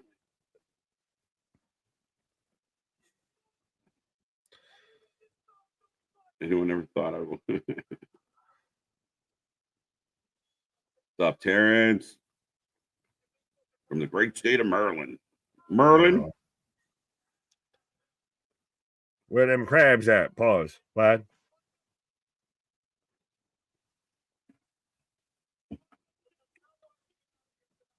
This is still it's so crazy to think about how much of this is still theoretically a big moment for Sami being here in Riyadh and everything. And it's like, all right, well, now get to the bloodline shit. No. Yeah, you're ahead. I'm gonna just do the whole stream like this. You got Jay? Yeah, you were 2 seconds. Well, I didn't know. I just knew I was ahead. At least he's not coming through the crowd, so he's not going to be fucking gassed by the time he's out there trying to cut a promo. That man's got the most cardio on an entrance I've ever seen outside of the fucking Ultimate Warrior. Blown right up. Yeah, the Saudi crowd's not really in sync. Kind of like me and Nick right now. They're a little off. Baby, bye, bye, bye, bye, bye. We're more Backstreet Boys than NSYNC. What? Yeah, Gilly. I can't confirm or deny it at the moment, but yeah, Angle, depending on where he's sourcing, right? So nothing but love for Angle out there. But yeah, again, I don't believe it. So until I read it and it's reliable and can be verified, but that kind of stuff doesn't leak out of the WWE, guys. And I'll put it this way, if I'm just trying to have a good opinion on anything, I've heard it from more than one source. I don't care who it is, how much you want to go hard in the paint for them. If I'm saying something, I've heard it from more than one source. Jay wants Sami to be 100% ooze or 100% sure. Oh, we got another Uso. Jimmy Uso's music is so trash compared to Jay's, though, now at this point. Like, it's just Jay did the Roman Reigns. He took all the cool shit from the Usos and just made it his own, and Jimmy just got less with the scraps. I like Jimmy's though. Really? I don't mind it. You want to go with the beat? Come on, sing that with me. I think. Come on, you lead. Come on, where's the tempo? Where's the beat? Where's the lyrics? Come on. I was born a king. Simba? What's wrong with you? You saw what I saw. You're bugging, Nick. Jimmy's music. Call me Jiminy Cricket, motherfucker.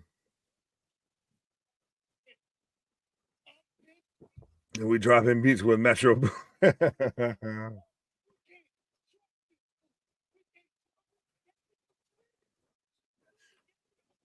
You can't trust Sami? Like, I'm the one who can't be trusted? Yeah, how dare you? How dare you?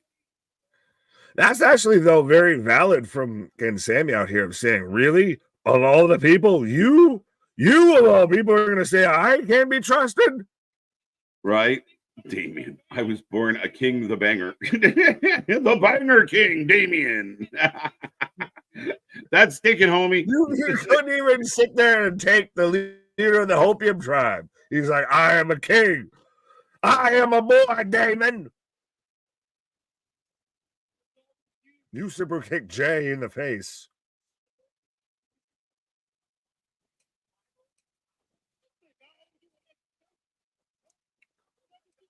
To me, they can say all these pleasantries. We can have this whole, promos back and forth and everything like that until we get Sami talking to Roman. All of this ain't nothing. I think the crowd's chanting Sami Uso.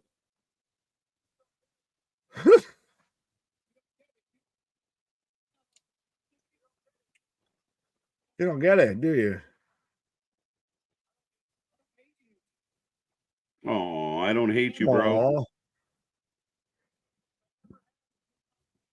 Like I said, Sami Zayn is the reason stereotypes for Canadians exist. Why?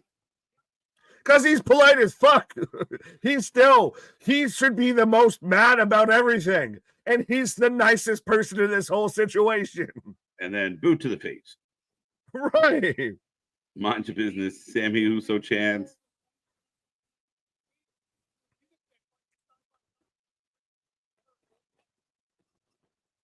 For a minute there. So even he brings up the four of us fighting side by side in this ring here. It's kind of Avengers Assemble. TC, OTC, OTC. 2022, old times.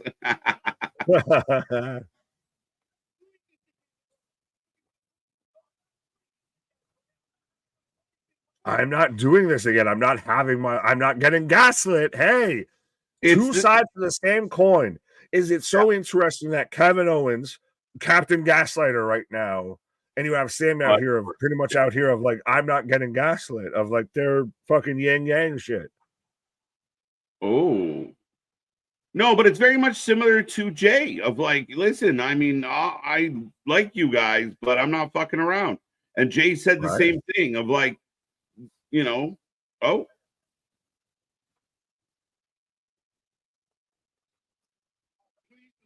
I'm asking you. Please come to SmackDown so all four of us can chat. Oh. Yeah. Family. Jimmy, you shut the fuck up, Jimmy. You had one job. Just shut the fuck up. Oh, Jay even said I was wrong. Because Jay's the one initially who said, we're not family. Yeah. Big Pop. As they're still chanting, Sami Uso, Sami Uso. I see Jimmy Uso. I see Jay Uso. And I see Sami Uso.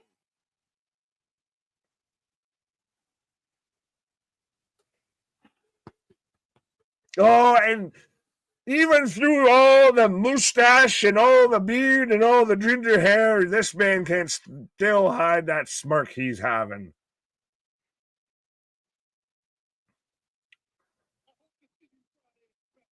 So that's it. The invite is there from Jay to Sami. Join us for a family meeting as we got to get our shit together because we got War Games to get ready for. Right. And so then I guess we'll already throw out the invitation here, of course, because we're always here doing anything and everything when it comes to wrestling, as Seth Rollins doing his Gaga impression. But make sure you're here, folks, when we are here, official like a referee whistle, live and in full effect for Friday Night SmackDown, to where I guess we're going to have the OG, triple OG bloodline family gathering. We're going to be sitting over here having Thanksgiving dinner and everything. Right. Folks at home, if your attire has inflatable parts to it, please burn it down. I mean, or just don't wear it in public. I mean, I ain't kink shaming or anything like that. Just don't wear it in public. Jackie's eyes. I for half a second didn't read it that way and thought like she's just on all the full vitamin pack of she's just got, that whole, red eye. But anyways. Out here looking like Batarang. I am the back couch. Same story as last year. Sami has to prove himself to be a noose. No, but again, small mark, I think it's more of a continuation, and that's why it's very important. Like even Sami's the one who explains, like, I'm not proving my loyalty. I've done that. I'm not proving. I'm not going to trial. I'm not getting, rolled over on this one. I am a part of this if you want me a part of this. But again, this is different this time. Same sentiment as Jay. Oh, yeah. We sat there and we had, Jay sit there and talk to Roman Reigns of saying, I don't need you to be my tribal chief. I need you to be my cousin. And then you have Roman hit him with the yeet. So it's like any book of it still has, it's a similar chapter and you call back to things that have already been read in the story, but it's still run differently. Yeah.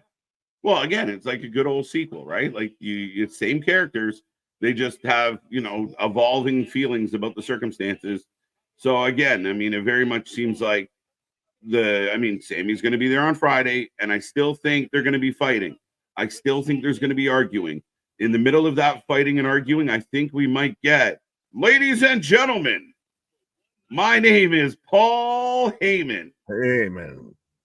That's what I think. That's what I'm waiting for. Facts. Well, I'm going to go see if I can make them calls. There you go. Put a couple of Koopa shells on his shoulders. Yeah, I mean, again, he's wearing inflatable shoulder spikes. As we are getting another commercial for NXT 2300, folks, we will be live. Do what MDB says, like that stream, be a part of the fun, be a part of the shows, folks, as we continue to roll and grow. And it's been nothing but fun as we get closer and closer to 6K subscribers here on the channel. Be a friend, tell a friend. We want to blow up as much as we possibly can. Ironic location of this date for Raw, a place where there's about as many rights, Again, I think it's a bit of an overage, B Hockey, and I think we've seen it with this show. We've seen it with the crowd. Things change. I'm waiting for Seth to dress like a Powerpuff Girl. That close, Anthony. That close. But we go back into commercial break. Up next, Dragon Lee taking on Chad Gable. I mean, the Lawo American Made saga continues, if you will. Not sure how exciting it's been, but it's definitely rolling. I pray that Seth moves away from the insane wardrobe choices. I miss the architect.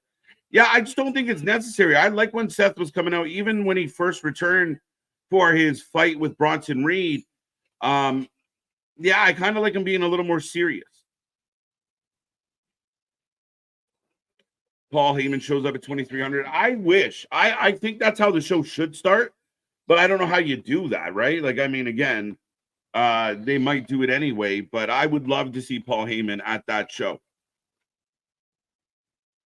Leave the drip alone. Dun, dun, dun. Absolutely. There you go. Do you think the Wyatt Six took Miz all the way to America from Saudi? They're in the desert somewhere, Damien. They're hiding out. It's like Iron Man all over again. Miz has to find a way to build a suit and get free.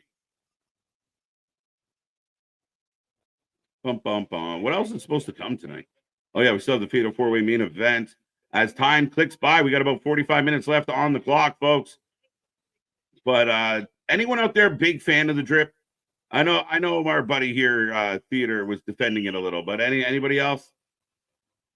WWE has always been a trailblazer, bringing women's wrestling to Saudi. They're slowly changing the beliefs of the way of life there, showing what's possible. And again, Mark, I agree with this. Triple H talked about it. They had the first ever women's match. Now you got a couple women's matches. You have Fatal 4-Way tag matches. You have a women's battle royal. So I think people really get stuck. And in all due respect to the American audience, because you guys make up like 54% of our audience, y'all shouldn't be throwing stones at anybody's life, country, or culture. Figure your shit out. Friday will be SmackDown return of Paul Heyman after he actually returns on Wednesday. I kind of hope that this is how it goes, Wesley. Talked about this earlier last week. I'm still highly anticipating it. I do think that Paul Heyman is the way that they tie all this back together. And I do think that, Sami will be there. They're not going to get along. They need somebody. Then again, you can never really trust a Paul. But Paul being there on Wednesday makes a lot of sense. What's your thoughts on Ricochet and a mystery partner versus Takeshita and Kyle Fletcher? Would that mystery partner be Will Ospreay? Maybe. Should be a fun match. We'll see what happens. Theater of the Absurd, having a good time. There you go. As ladies and gentlemen, we're getting back to the action once again. Dragon Lee will take on Chad Gable, and we'll see how it goes.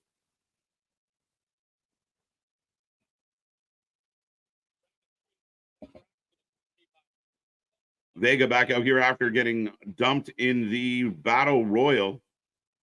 I'm hoping Finn causes Priest in this match. I still want Demon versus Priest. I don't know, man. I don't know if we're ever going to get it. Again, making us wait. Go to see Dawn Marie on Wednesday. When was the last time she was on WWE TV? I honestly don't know, Damien, the last time we saw Dawn Marie. I'm okay with it. It's been so long, but shout out Dawn Marie. We'll be there Wednesday. Like I said earlier, Francine, Bully Ray. They're hinting at Nunzio and FBI. Who else will be in the building on Wednesday? I think it's going to be good.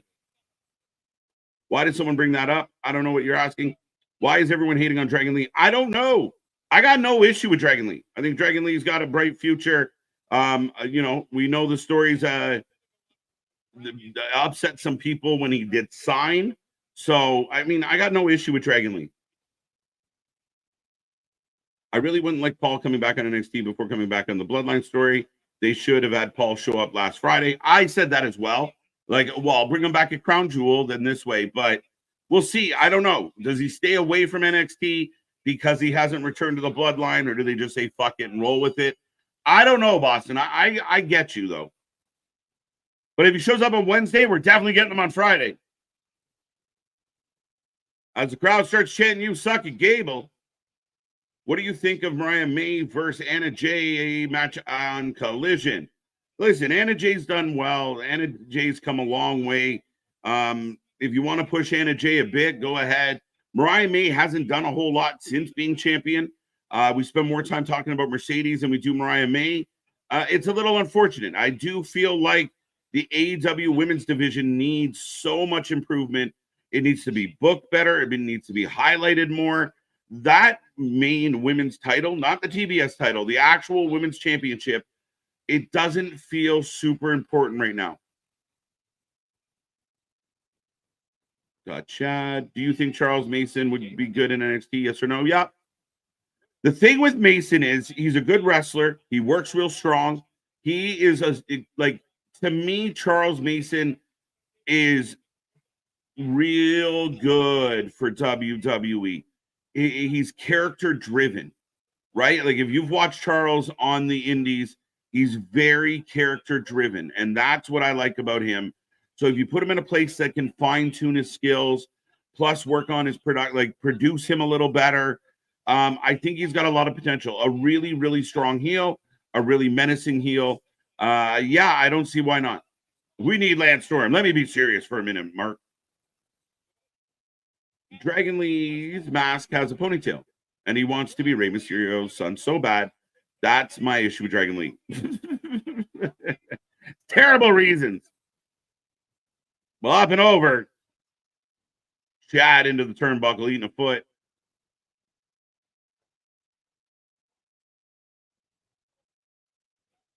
Still pop if he shows up Wednesday. Don't get me wrong. Yeah, I'm with you, man. Like, I completely, feel the same way. For the sake of the continuity, sake for the storyline, bring him back on, Friday or Saturday, and then when he shows up on Wednesday, not a big deal. I do feel like if he shows up Wednesday, we have to get him Friday. So maybe that's it, right? But I agree with you. I think we were just talking about with Kenny. You do your whatever your priority is should be within your company and your storytelling. As Dragon Lee getting dumped on the floor by Chad, Tony will become a nade. Rush tried to replace Dragon Lee with Dragalistico. He did. Remember, they're all brothers, so that helps. It should be illegal for every country in the world for Jake Cargill. They're slowly turning Gable into an angle. I mean, it's been a long coming, man. Like, I mean, going all the way back to when he should have been Kurt's son. I think it was a missed opportunity then. And yeah, he's really kind of taken on that feel. I mean, even with all this American-made stuff, he's like Little Angle. And to me, I'd lean right into it. There goes the ponytail. Unk. What's your thoughts on AEW running back Jericho as Ring of Honor champion for the second time and trying? CM Punk knows exactly how I feel about this. And again, this idea that people like Meltzer want to defend it. Like, what are we doing? What's the thought process here? Well, Chris Jericho, name value, fine. Chris Jericho sucks, and I'm adamant about it. He's not good. I'd rather watch the Peanut Butter Falcon than Chris Jericho. If you get it, you get it. If you don't, go look it up. It's fun to watch. But yeah, I'd rather watch the Peanut Butter Falcon than fucking Chris Jericho. More entertaining, puts guys over. I dig it. But yeah, Jericho running back. Jericho, Samoa Joe, no offense. None of these older veteran guys should be anywhere near the Ring of Honor gold. It should be for young and up-and-coming talent. Yeah, it's just an example of bad booking, favoritism. And again, as long as Jericho is wedged clearly in Tony Khan's ass, we're going to continue to get Jericho shoved down our throat. It's not fun for anybody at all. I don't care. It's not good. Dragon Lee looks kind of cool. There you go. Because we got rid of his tail. Yo, what's up, Eco? I've heard WWE might be bringing back Timothy Thatcher and the ID program. Maybe. I don't know what you do with Thatcher. Thatcher's an interesting one. Thatcher needs a tag team partner, or Thatcher needs a manager. I mean, again, it's a good gimmick. The no nonsense technical wrestler. Maybe you pair him with like a Charlie Dempsey, but at the end of the day, not a lot of big personality coming out of Thatcher. Tony T will become a made man by a Philly. There you go. Be interesting. Yes. Rest in peace to the legend, Quincy Jones. They would make Charles Mason a relative of Perry Mason. Yeah, what's up, brother Fluff Salisbury? As if anyone out there is wondering, we are on a commercial break again. Possible future Dragon Lee Ray Phoenix, possibly, absolutely, makes sense. What was my comment? I don't know what's happening. Crazy bump by Dragon Lee. Dragon Lee can work. And again, I have no problem with having some cruiserweights, having some luchas. It's not bad. I actually like Dragon Lee staying in a tag team with Ray. And if they could be part of a better tag team division for WWE, it would help. The Max actually looks better without the hanging gimmick. Yeah, you're kind of right. Once Chad ripped it off, everyone's like, okay. Heyman with Ava running Wednesday's show, a few scenes with them. End of the night, you see Heyman leaving Jay in the parking lot. Like, we got to talk. Not bad, Spaz. I can take that. We can make that work.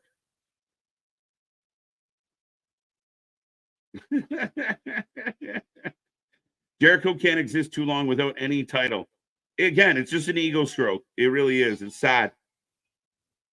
What in the...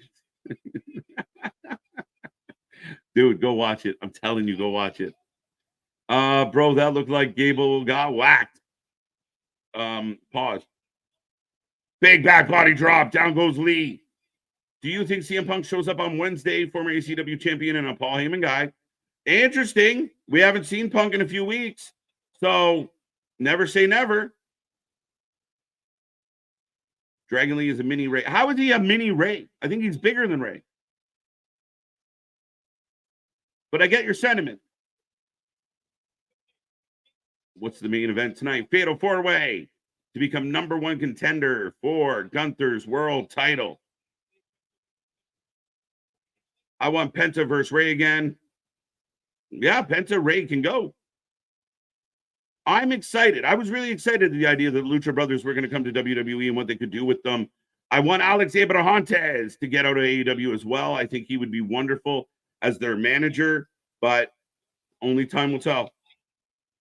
Dragon Lee with the kick to Gable's mouth. Shia LaBeouf putting MFs over since 2003. That's it, B-Hockey. Shout out to Shia LaBeouf, Jake the Snake Roberts, Mick Foley. Go watch the Peanut Butter Falcon, folks. Chad Gable's gear makes me excited to go vote tomorrow. American made. Fuck yeah. 222. Who wants to listen to Careless Whispers from 1930? What? Recipes Peanut. Stop the madness. What? KJ Timothy Thatcher with Ludwig Kaiser. Okay. I mean, I don't hate it. Abrahantes. Let's go. Penta says. Great match. Fun match. Considering a bit of a nothing match, it is actually really decent. Justice for Peanut. Let's go.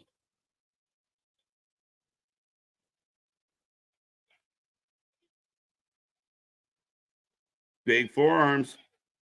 Hey, crowd's right into it. A month ago, when I said Penta and Phoenix in WWE, you said no. Well, they're not coming. Like, well, they might be coming, but at the time, I mean, again, once you're locked in, you're locked in. Phoenix might not be able to get out of AEW for a year. Penta might not leave without Phoenix. So we're in a bit of a pickle.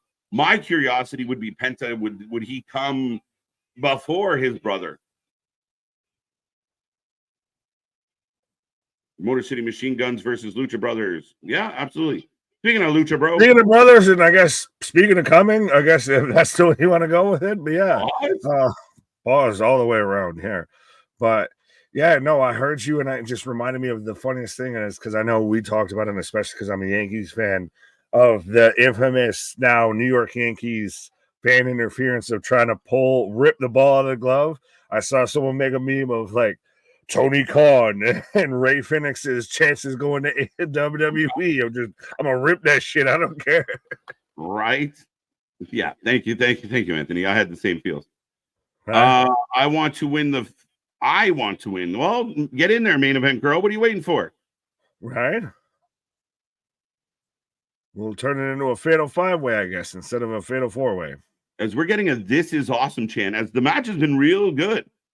As Lee going to the top.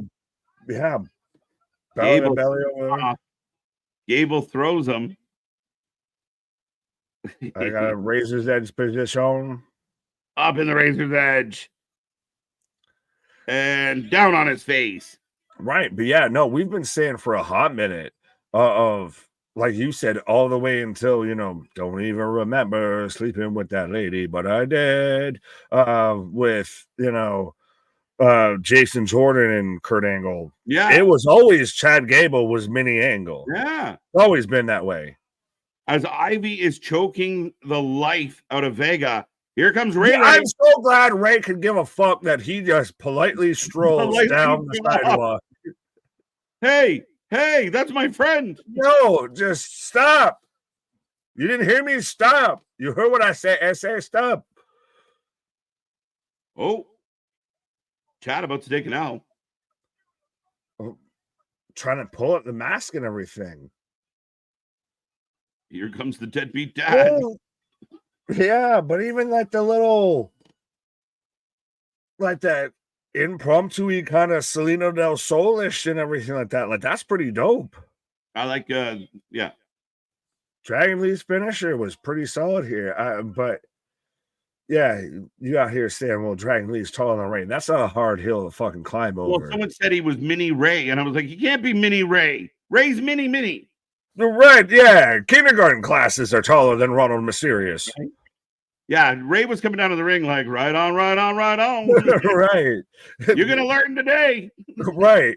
I wish you'd stop hitting her. It'd be a lot cooler if you did. All right. Orderly. Yeah, the Selena Del Sol kind of mix. Ludwig and Gunther in the back. Ludwig defending his bro. Yeah, I forget how tall Ludwig is until you see him like truly side by side with Gunther, and they're like eye to fucking eye. Right. You always think that Ludwig's like shoulder size to Gunther.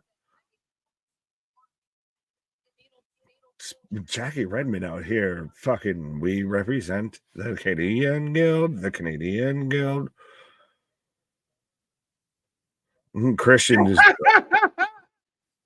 hard up. They're like, what do you think of the Fatal 4-Way tonight? He goes, well, there's some strong competitors and good performers, and Dom.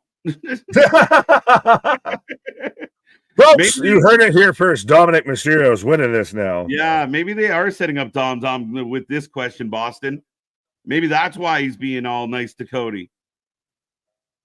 I know why it happened. I know why it needed to happen and everything. That still to me was not. That was the very Saudi ending to that pay-per-view. And I get what else ending are you going to do? Like I said, I get all the pomp and circumstance and the reasoning behind it, but I still at least will say it was the Saudiest of endings. I agree and disagree to certain levels. Like, again, I mean, you were in a bit of an interesting spot because Liv and Nia were both heels. Liv gets the win, but then kind of breaks Fabe a little and gets emotional as Damien coming out for the Fatal 4-Way, folks. Those fucking Saudi princes sat there and looked like if they sat downwind of Liv Morgan, they were going to fucking all of a sudden be, beheaded or something. But, yeah, no, I mean, at the end of the day, again, I thought the match was really solid. I thought the finish was fine. And again, it was what it was. Even if Gunther had won, it was going to be a very like photo op finish. Like And that's what it was. It was a Saudi show. You're not wrong about the fact that it was a Saudi show. I just didn't find it was bad in the way it was delivered. Fair. I mean, it was like we saw a clash where we had that weird sing off between McIntyre and Tyson Fury. Fury. He just lost the match, but no, right? Yeah, I get it's in one of those. It's like you kind of even said when we were live with it. Of it's just like you expect it's the Saudi ending, so it's still the Saudi. Like it's one of those of you can't be mad because they didn't give you a post credit scene and everything like that. You can't be mad because the movie didn't end the way you wanted it to, and instead it ended the way you expected it to. But like, fucking Christ, it's still all right. I can still be at least like, well, maybe you could have still at least written something better. Yeah, and again, at times you get in this position as I'm getting some. Is The Rock playing Santa now? Yeah, this is the red sleigh down thing or whatever. The red one, the one that I pitched to earlier. Hashtag non-sponsored. We need to just get a side extra thing. We just need like each a speaking line, and we can have our SAG cards. You imagine we're in the next Dwayne movie, the Bloodline anthology movie, and we just got one line us reacting. But yeah, this is Dwayne's out here with all the movies of. Is every Chris movie Evans? Yeah. Yeah. Have you already seen Merce roll out for you for Moana 2? Yeah. Red one. All right. Wasn't that let's smoke one because whatever we could fucking think of is better than that shit. That was my nickname in high school. Red one. Here he comes. Oh, well. Do explain the connective tissue, I guess, with that one, sir. Giving that shit too much credit? Nah, I'm giving it the credit it deserves. I mean, it was fine. It was a good match. And again, like ended flat. I don't think people get the definition of flat. There was nothing flat about that moment. The crowd was on their feet, screaming at the top of their lungs. They were thrilled for Cody to win it. That's what they were looking for in that moment. Was they put the Uber babyface over? Again, there was nothing flat about that finish. The finish didn't come at a flat moment. It was back and forth. Again, you can call it a lot of things. Flat's not an accurate word.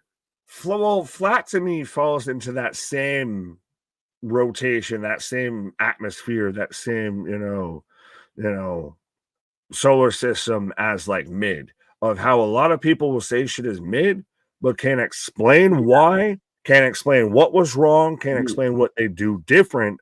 But they do a damn good job of saying it was mid. Yeah. And again, but you have that spot where you have your two champions facing each other. They have a hell of a match, a highly entertaining match.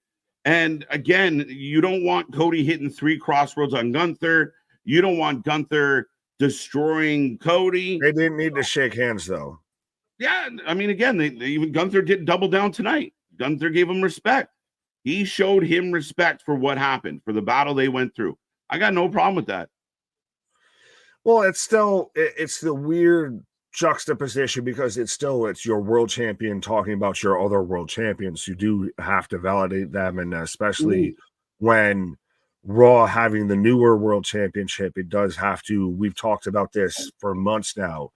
You have to validate that title. You have to explain it, rationalize it. You have to justify and put that on the same level as the SmackDown World title, and Gunther doing such helps it. I will say that absolutely. And again, I mean, in a best versus best, yeah, sometimes it comes down to a shitty overtime goal to get a winner. That's the way it is. Sometimes it goes to extra innings. Like it's not always the prettiest of W's. So or a big long field goal. Shout out Buffalo Bills, who actually we finally hit one when it mattered. Holy shit! You guys weren't looking good to start that game, and I'm like, great, my quarterback's got 6 points through 2 quarters. But they woke up. They woke up. Right. Sometimes we're the sleepy buffalo. Sorry. Right. Outrunners versus Top Flight and FTR versus House of Black and La Faction Ingornable versus the Acclaimed, all the teams. Contender series winners will be in a fatal 4-way tag team match where winner face Private Party. All right, this will be interesting because now we got babyface Private Party. Can Private Party bring back respectability to the tag team division? It'll be interesting. Nope. They don't lose that belt. They are transitional. Okay. They are nothing but a transmission. And it's funny how you feel like you might have heard that concept recently. And I know you can't always be super unique when you're doing wrestling and everything like that. And trust me, we've seen with other people who try and can't be unique and everything when it comes to wrestling content. But yeah, so I get you've got to have a tournament. You've got to now. We've now got it off the Evil Bucks. We've now opened up the tag team divisions. You've got to open it up. Mm-hmm. But you've got a lot more over teams in that tag division than Private Party. So I think, honestly, my heavy favorite's the Outrunners. Yeah, but again, you're in a bit of a pickle because, I mean, you don't necessarily want your babyface champs going up against the Outrunners. You're going to out babyface them. So you better have a plan. As much as I like the Outrunners. We think that. They don't think that. They don't think that. They just care about the Outrunners are going to be our tag champs, and that's going to get attention, and we can sell all the merch and everything. Like, that might still be. I get why it's probably not the right decision booking wise, what have you, if you really wanted to look at it and be, browbeat it and everything. But if they were going to hit the reset on the tag division, fuck it, I start with the Outrunners. That's a reset button. They decided, I mean, again, the Young Bucks aren't going to fight the Outrunners because they don't want to be in the ring with somebody more over than them, even if they are heels. They're petty. So maybe this is what we kind of saw in the past of like, we'll give the belts to Swerve and Lee so they can give the belts to the Acclaimed. Like, we'll see. We'll see, man. They dodge shit like nothing else. You go AC to get to DC. Right. No shit. I don't watch wrestling for the competition. I watch for the story. I would compare it to a filler episode in the drama series. Well, then that's where, I mean, again, I think you're a bit in the minority, Jose, in the sense that, I mean, Nick even gave it a higher rating than I did. The chat was a high rating average. A lot of people really like Crown Jewel. Outside of you're right, as far as filler episode of those two matches. Like, that's why we're getting Battle Royals and Fatal 4-Ways tonight, because there's no story going for Gunther. We got to wake up a story for him. It's a reset. Right? But so those two matches technically filler if you're going episodic in your story. But a whole bunch of story happened on this show. KO Randy, Bloodline. There was plenty of story on, with Crown Jewel. Crown Jewel itself wasn't a throwaway. Crown Jewel is still, it's the NXT of premium live events. So it still always has this connotation that it's just a glorified, oil money house show. Mm-hmm. And everything, but at the same time, it's very much moved away and focused from just old timers showing up for a one-off to still progressing current storylines with a few extra focuses. Well, and I used to feel that way about a lot of the international shows, Nick. Like, they'd go overseas and nothing would ever happen. I mean, they'd get some stuff in and we'd have some decent matches, but nothing would ever really happen. I feel like Triple H has this mentality of, if we're going to fill a building and perform, let's just do it well. Like, and I feel like the 7-card match was solid.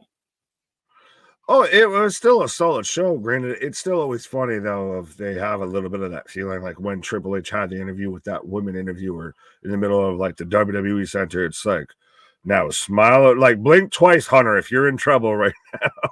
Right. If the plane can't make it back, just spit the water in the air. We'll know the signal. Right. I feel like we've had like 12 minutes of entrances. Like, are we ever getting back to the wrestling? Well, right now we've got Seth Franklin Rollins coming out here, but we are in the main event. So we are in the Fatal 4-Way here. And now that we've been through this for a bit, I will ask this because I've seen people that are still diehard have gone a certain way with this. Do you still enjoy the 2 hours of Raw, or should it go back to the 3? Day 2. We've said this for a long time. We've been here for a lot of 3-hour shows. I'm asking because it's been a couple episodes. It's not new anymore. It's fine. It's better. It's like, I mean, again, it's a funny conversation to me because so many other wrestling shows are 2 hours. Like, it's so funny to see the fan base out there of like, this 2-hour Raw feels weird. It feels just like SmackDown. Let's go. We're good. Like, I don't like the 3-hour shows. Now, a rumor is when they get back to Netflix, it'll be closer to 3 hours. Still rumors out there that SmackDown's going to be 3 hours as well. That sucks. It does suck. but they want that advertising dollar. On one hand, at times the amount of talent they have, but also we've seen it to where it shows the weaknesses and the glaring, mistakes that they have. So 2 hours to me is still kind of a sweet spot. It's a little bit easier, and it still keeps everything a bit fresh. You don't have to reuse things, and it keeps the pay-per-views too, especially fresh, because then you can still have a 4-hour pay-per-view, and you're like, that feels like a longer pay-per-view versus a 6-7 hour pay-per-view. Yeah, no, 100%. And I mean, no matter how good Raw is, even though we agreed that like Raw had gotten better over the last while with Trips doing it, even at 3 hours. But no matter what, on a Monday night, you lose a portion of your audience between 10 and 11. Like, it's just a thing. Like, it's just people go to bed. Like, I got work. Right? It's hard to fill in all those gaps. And again, that's where you get 15-minute promos instead of 5-minute promos.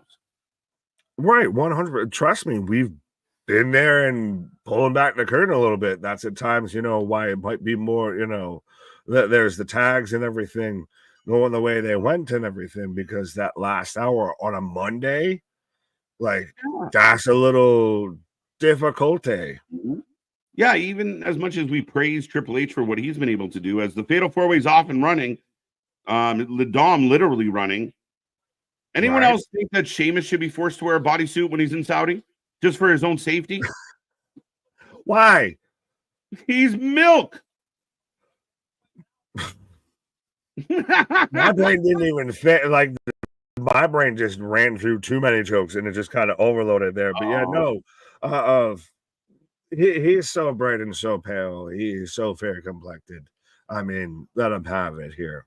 He's actually he's to me one of my kind of sleeper dark horse favorites to win this, because you could have him versus Gunther, and we've started to have that story with him and Ludwig, all of that, and it's something different and something new.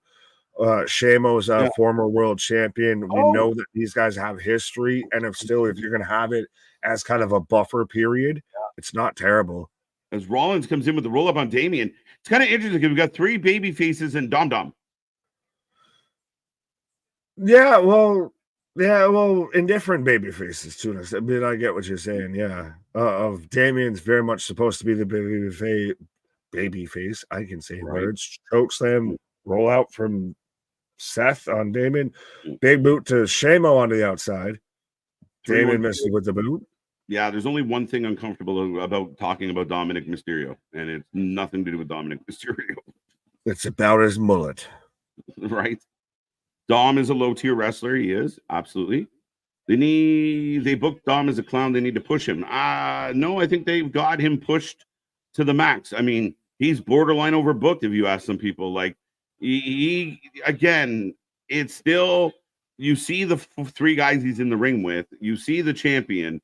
Dom's great at what he does, but I think he's pushed plenty. Well, and that's the thing, is I go to commercial break right now, and I will say this, of the push Dom thing and everything, like, people misconstrue the term push somebody with they win all the championships and everything. Those aren't the same. Those are different things. And Dominic Mysterio right now is one of the most over talents in pro wrestling. Of literally, we're out here in Saudi Arabia and saying they might have booed him louder than any American crowd. This man can't touch a microphone without getting booed. No. This man has Hamilton, the fucking guy who made the Broadway play there, in Lin-Manuel Miranda, lemon meringue pie out there. Lemon meringue pie. As Dominic Mysterio for Halloween and everything. Dom is over. There's a difference between being over and being a champion. And the sooner people fucking realize shit like that and stop misconstruing terms, we can all learn better as a society. Yeah. Priest is nothing like the Undertaker. He's just big and he wears black leather. Like, fuck. His gimmick is nothing. Yeah, not even close. It is nothing like the Undertaker. We can speculate on why they chose to go back to 2 hours. Let's be honest. None of us Have absolutely no idea why. Yeah, actually, it was the USA Network didn't have that third hour to give them. That was part of the deal because they were temporarily on USA Network. So that is the actual reason, publicly stated. Yeah, for all intents and purposes, that's 100% of you can stay with your ex, but you get, you sleep on the couch, you don't sleep in the bed and type of shit like that. You don't get that third hour, you get the second hour and everything. Yeah. And again, I mean, I think if they had the opportunity to stay 3 hours, they would have. Let's be real. And we don't know what their plans are. Advertising, all of that. There was no reason outside of 10 fans bitching on Twitter for them to change. Sorry. Yeah. Well, it's like Nick Khan joked, I'd like to go 4 hours because he just sees dollar bills, y'all. Right. But yeah, Anthony, I understand all of your reasoning and it makes perfect sense. I just love chaos. I love all the chaos. So anything we can do that creates some chaos, I'm in. Some men just want to watch the world burn. Well, trust me. I want Shane McMahon to show up on AEW. You got to wait until 2025 now. We got to still make sure there's an America for him to show up on and everything. Mm-hmm. Yeah, no. Well, we're chaos, but still real and authentic. We're going to give it to you straight shot here. We're not going to, sugarcoat, gummy drops and rainbows and all that. Right. DK should let Meltzer book. Oh, for fuck's sake. He does. Fuck are we talking about? You're telling me this guy that has like a 3% stake? He's out there. He's very much, So TK or so Meltzer, what do you want to call here right now?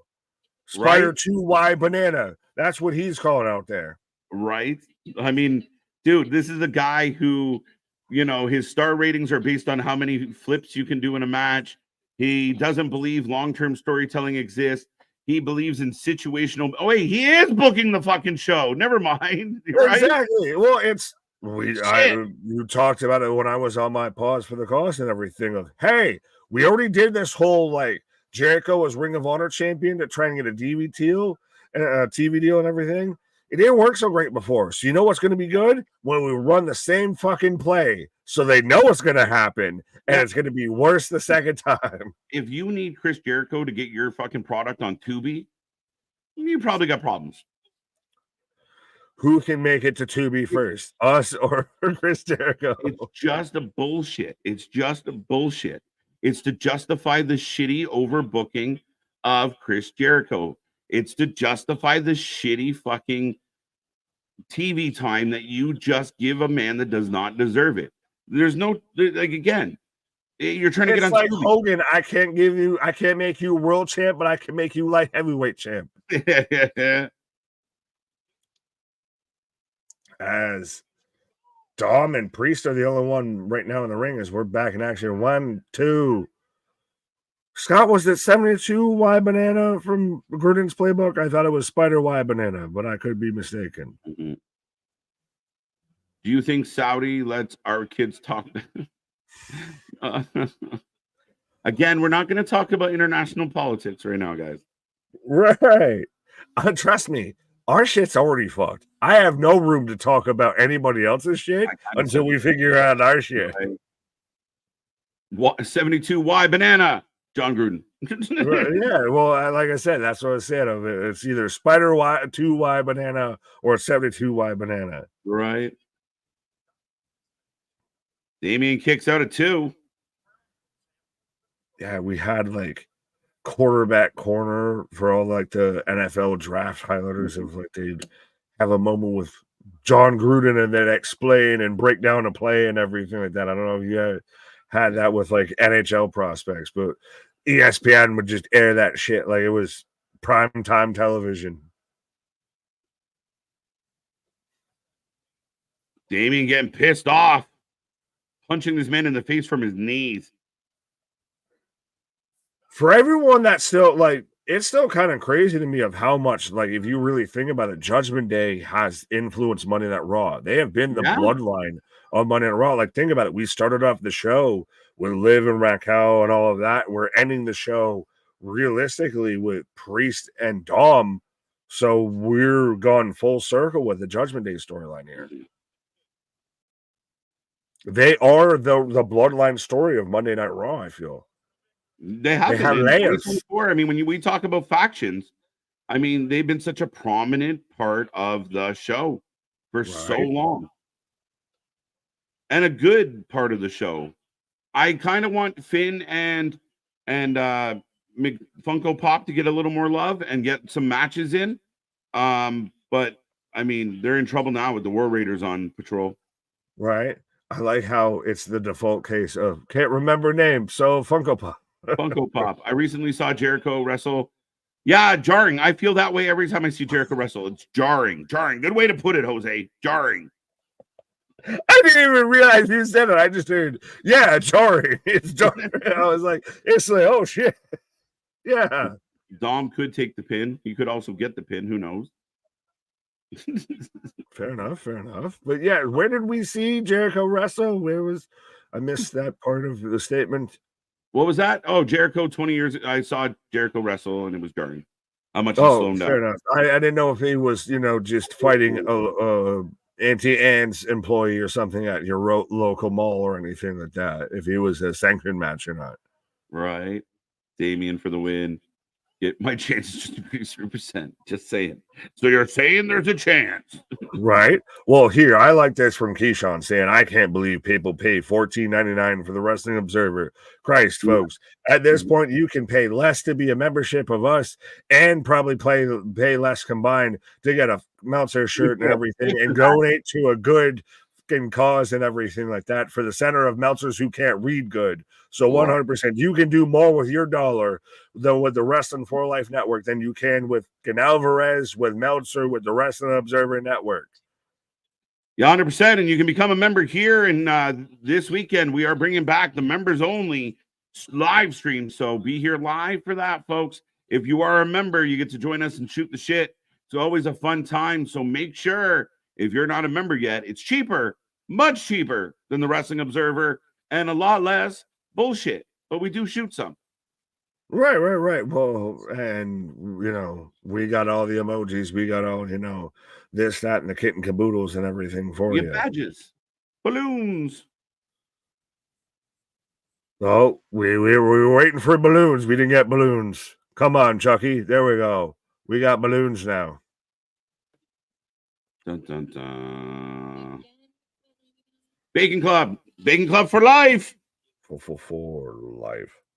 Let's go. The Bacon Club in full effect, folks. Right. And I know we always talk about, things that ain't exactly always wrestling all the time and everything like that. But 100%, if you want to chat with the boys and everything like that, well, the fam, I'll say boys because we do have gals and everything. We do. But, beyond, just the wrestling talk and everything. Right. That's where you do it. That's where the members only stream, the Bacon Club for life. Join us, folks. Right. And you never know, even if a ringside or anything like that might show up. You might get the 3-headed monster out there on a members only. Yeah. Pennywise made me hate clowns and balloons. Pennywise, when I was about 8 years old, made me pee with the door open for like a month. Really? Yeah. So was that your biggest, you fuck around and find out as far as watching horror movies or anything like that? Yeah, I'd say a little bit. I mean, I was legitimately 8 when I saw the OG It, right? And the part that fucked me up with It was he came out of the drain in the shower, and I was convinced the fucker was going to do it to me. And then the blood in the sink, right? So, as an 8-year-old, that was pretty fucking off-putting. Fair enough. I actually never, as we're back in action as Shamo throwing hands with Jose. But yeah, I just never really watched the original It or what have you. I don't know, but to me, the one thing that really was, I guess, my OG scary was the Xenomorphs, Alien, and all of that. Of any time that shit was dark, you don't know what could be out there. Them motherfuckers, just the little mouth in the mouth and everything. Fuck off. Oh, big white knee. Noise. White noise. What the fuck? I will hiccup again 1 xenomorph, 2 xenomorph, 3, 4 xenomorph, 5. Let me know if you is need. We're back there. Can't swim in a pool? Wow. All right. Because of Jaws? Oh. Yeah, I won't lie. Well, it could be part of that. It could just because I'm not the super strongest of swimmers. But yeah, fuck deep water. Fuck all of that. Of like, Whoa. if I can't really touch or like dip my head down pretty quickly and touch, fuck off. Yeah. No, I mean, again, we have a lot of lakes here, so we were never really nervous of the lakes. Lake Placid was a movie that kind of fucked up. Like, The fucking crocodile. The crocodile that would never be there. Ever. The old lady in that movie was Gem. Well, by the way, we're calling for it. Right. By the way, Super kick. We got the sound A. Roll up my dumb 1, 2, 2, 2. Dos amigos. No way. Well, yeah, I mean, actually, I'll keep it a buck. The biggest thing that fucked me up watching pedigree, but yeah, the biggest thing that fucked me up watching was like Tales from the Hood. The little people? Yeah, that whole fucking shit that fucked me up. Like to where they fucking we got it. And he ends up the fucking spray paint. That messed me up. Bronson is clearing house. Speaking of being messed up, right? Dom might steal this. Reed takes out everybody. Bronson Reed. This man got to be out here like waiting to have a match with Braun Breaker and everything for the IC belt here. I think he's going to keep working this Seth for a little while. Is everybody taking a piece of him? Damien, Sheamus. Yeah, but we got to get towards Seth Punk, I feel. New year. Fair. Especially with just laying everybody out. That's what I mean. Damien, Dom's going to win this. Everybody going down. He's just going to slide in and you're going to just eat all the chops. Oh, we're going Tsunami. Going back up. Tsunami. What is all right? 1, 2, 3. There we go. We're back.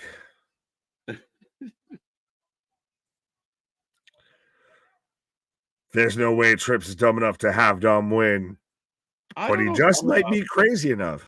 He might be crazy enough to do it for a short time, right? Tsunami through the table. Keep rolling. Tsunami through the table. I can't help you, Jesus. I've led you to the water. I've done everything I can. We're gonna have to hook you up with some one-on-one tutorials. I need the Canadian Express, I guess. Damien going to win. Possibly, it looks like Damien might actually steal this. Baga. Away. Frog splash. Damien. 1, 2. Priest breaks it up. I agree. That's exactly what Bronson just did, my guy. And you got your table spot. Right. But no barricade.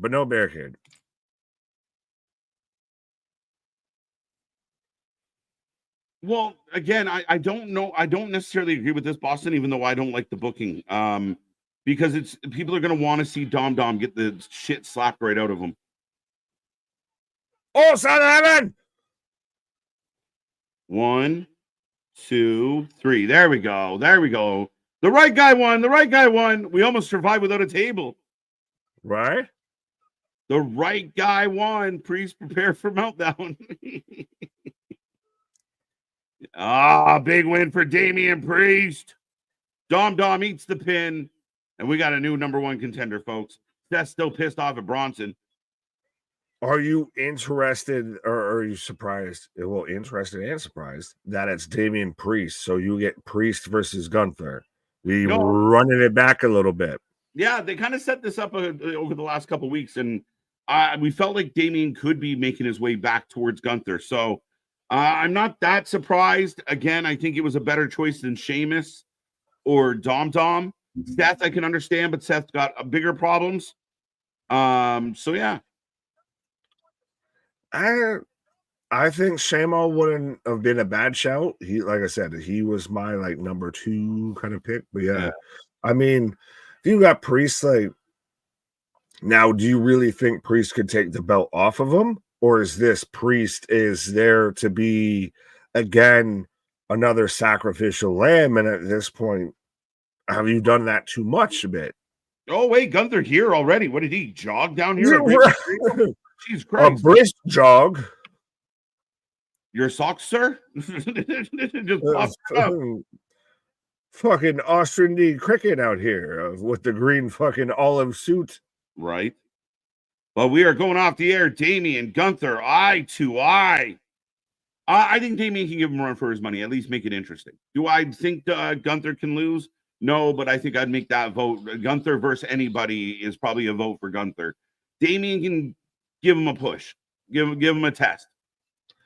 But is that another L for Damian of congratulations, you got there, you get close to there, and here's an L? Not really, because he had the belt. So, I mean, again, I don't feel like it's like, I think he can run it back. And again, you have a good story, good angle, good reason. He'll be fine. I mean, it's about how you get there and how strong he looks in and out of it. So him losing, I'm not that focused on, wins and losses. He's been real prominent. I think he'll be okay, even if he does take an L to Gunther. It's fucking Gunther. Fair enough. All right, ladies and gentlemen, we will take a great show. Thank you. Right. We will take your ratings out of 10 for the show tonight. How did you feel about it? Gunther, did he jump down here? Sorry, that puppy. He just popped up. A very big man. He was surprisingly there. I'm very, very sneaky. Right? 7 out of 10. The right guy should not win. Wait, what? Might be backwards. 7. Is that now? What is it when a moron says an oxymoron? Like, is that a double negative and everything, or what is that? Do morons cancel each other out? Right. I don't know about protons and neutrons or morons. I know electrodes and everything. Do they cancel each other out? Is it a double negative? Maybe. Damian Priest versus Gunther, my prediction. But again, people keep predicting things for Saturday Night Main Event. We have Survivor Series before Saturday Night Main Event. So they're going to do some stuff for Survivor Series, Damian and friends. And that sounds like a reality show, Damian and friends. But yes, let's maybe get through the first month before we start trying to call things 2-3 months down the road. Right. I give it a 9. Normally, I would say my favorite part of the show, but because it was a pre-tape, I got nothing to say. I wish KJ would trust me more with my predictions. There you go. It's not just you, my guy. It's the internet. New Reed was going to do something. Adam makes sense. And again, that match felt like they weren't done yet. Raw was a C-. Fair enough. Priest makes sense. He had his confrontation with Gunther a couple weeks ago. He lost in a not very clean way with Finn screwing him. So, yeah, there you go. Even if you run it back just to have him lose cleaner, I'm okay with it. Fair enough. Priest not winning title back, I agree. Gunther versus Oba, maybe one day. 7 out of 10. About what you can expect from a taped Raw show. 7 out of 10. I think I'm right there too, Nick. Like 7, 6.5, 7. 7.5. 7.5. We had the Battle Royal. We had the Women's Battle Royal. We might have missed some things. We might have missed the emphasis, but, still wasn't too bad. We had the Sammy J, Jimmy moment and everything like that. We at least know setting up going into SmackDown later this week and everything. We're going to have, the OG sit down and everything. So I'm excited for that. Overall, to me, like I said, I can maybe go with you with 7.25. I'm right now, I sit at a 7.5. 7 out of 10 Diddy parties. That's an interesting way to look at it. Unable to watch, but sounds like a 5 out of 10. Yeah, a little more than a 5. I mean, again, it wasn't horrible. 6.5. I'm kind of right there with Talk. Nothing I really hated. I thought Dragon Lee's match might have been the match of the night, which kind of shows you what kind of show we had. Ooh. The main event was fun. Don't get me wrong, but we ended up talking about, scary movies a little bit. But yeah, I mean, somewhere in that range. I mean, it was a very average show, and you can slide a point from 6.5 to 7.5. I mean, 7.5. I'm fine. I mean, I like the Uso stuff. I like Bronson Reed being a powerhouse. I like a lot of things. Fair enough. 7 out of 10, 7.5. Good show tonight. 7.25 out of 10 knee pads. Right. But yeah, I mean, overall, man, I mean, it was kind of what we expected. They're kind of starting to regenerate new stories as we head into Survivor Series coming out of Crown Jewel. Some people are going to say, well, lazy booking because they threw up a couple matches like a Battle Royal or a Fatal 4-Way, but it's a quick turnaround, right? Survivor Series at the end of the month. So we got to get ready for those shows quickly. Well, that's the thing this is a quick turnaround, and this is, a hard pivot. I'll at least say that this is a pivot and a shift of we're going from what we've been going to an extent with WWE, and we led into the Saudi show, and then we're going into Survivor Series. We're going into War Games, all of that. We're going into that level over here. So it's a shift and a pivot a bit. Right. But yeah, man, I think that's it. You're in the 7.5 range. Like we're both kind of in the same area. It was right. The one thing, and again, maybe part of the fact that it's a 2-hour show, didn't feel long, didn't feel overly contrived, just kind of flowed real nice. The crowd was super into it. But again, we'll see what they do next week when they get back to live crowds, or this Friday we will be live to see what happens with Sami and the Bloodline and so much more. I'm gonna give it a 7.25. I'm gonna knock it down 1/4 of a point just because Riyadh. Just before we go home here, just because I feel like it. 7.25. That feels like a Riyadh type of number. But yeah, it was still. To me, it was still a pretty solid Monday Night Raw and everything like that. Of like, especially if you took it out of the 2-hour Monday Night Raws that we had recently, I don't think it was a bad Monday Night Raw. Mm-hmm. No, not bad at all. Not bad. Didn't fucking, it wasn't, the fireworks were care of Saudi, and that was about it. So, right. Ladies and gentlemen, we are back on Wednesday. 2 shows, 1 stream, 2 pretty hosts going to be here all night long. NXT versus Dynamite, same time. We will be watching both shows as best we can. Going to throw on our HBK eyeballs for this one and see if we can keep an eye on everything. But live from the 2300 Arena, NXT is going to cook. AEW's got some things up their sleeve, including the Hurt Business. So hopefully they cook, but we're going to be here for all of it, folks. Make sure you join us. Click all the buttons. Click everything. Be a friend. Tell a friend. We are this close to 6K, and I want to get there. So let's go and go vote. Right. So we're going to be huge, but our shit is real. Our shit is raw. Our shit is authentic. When you're talking about that wrestling, I'm going to put that forward live. See y'all Wednesday, and on the flip side, good night.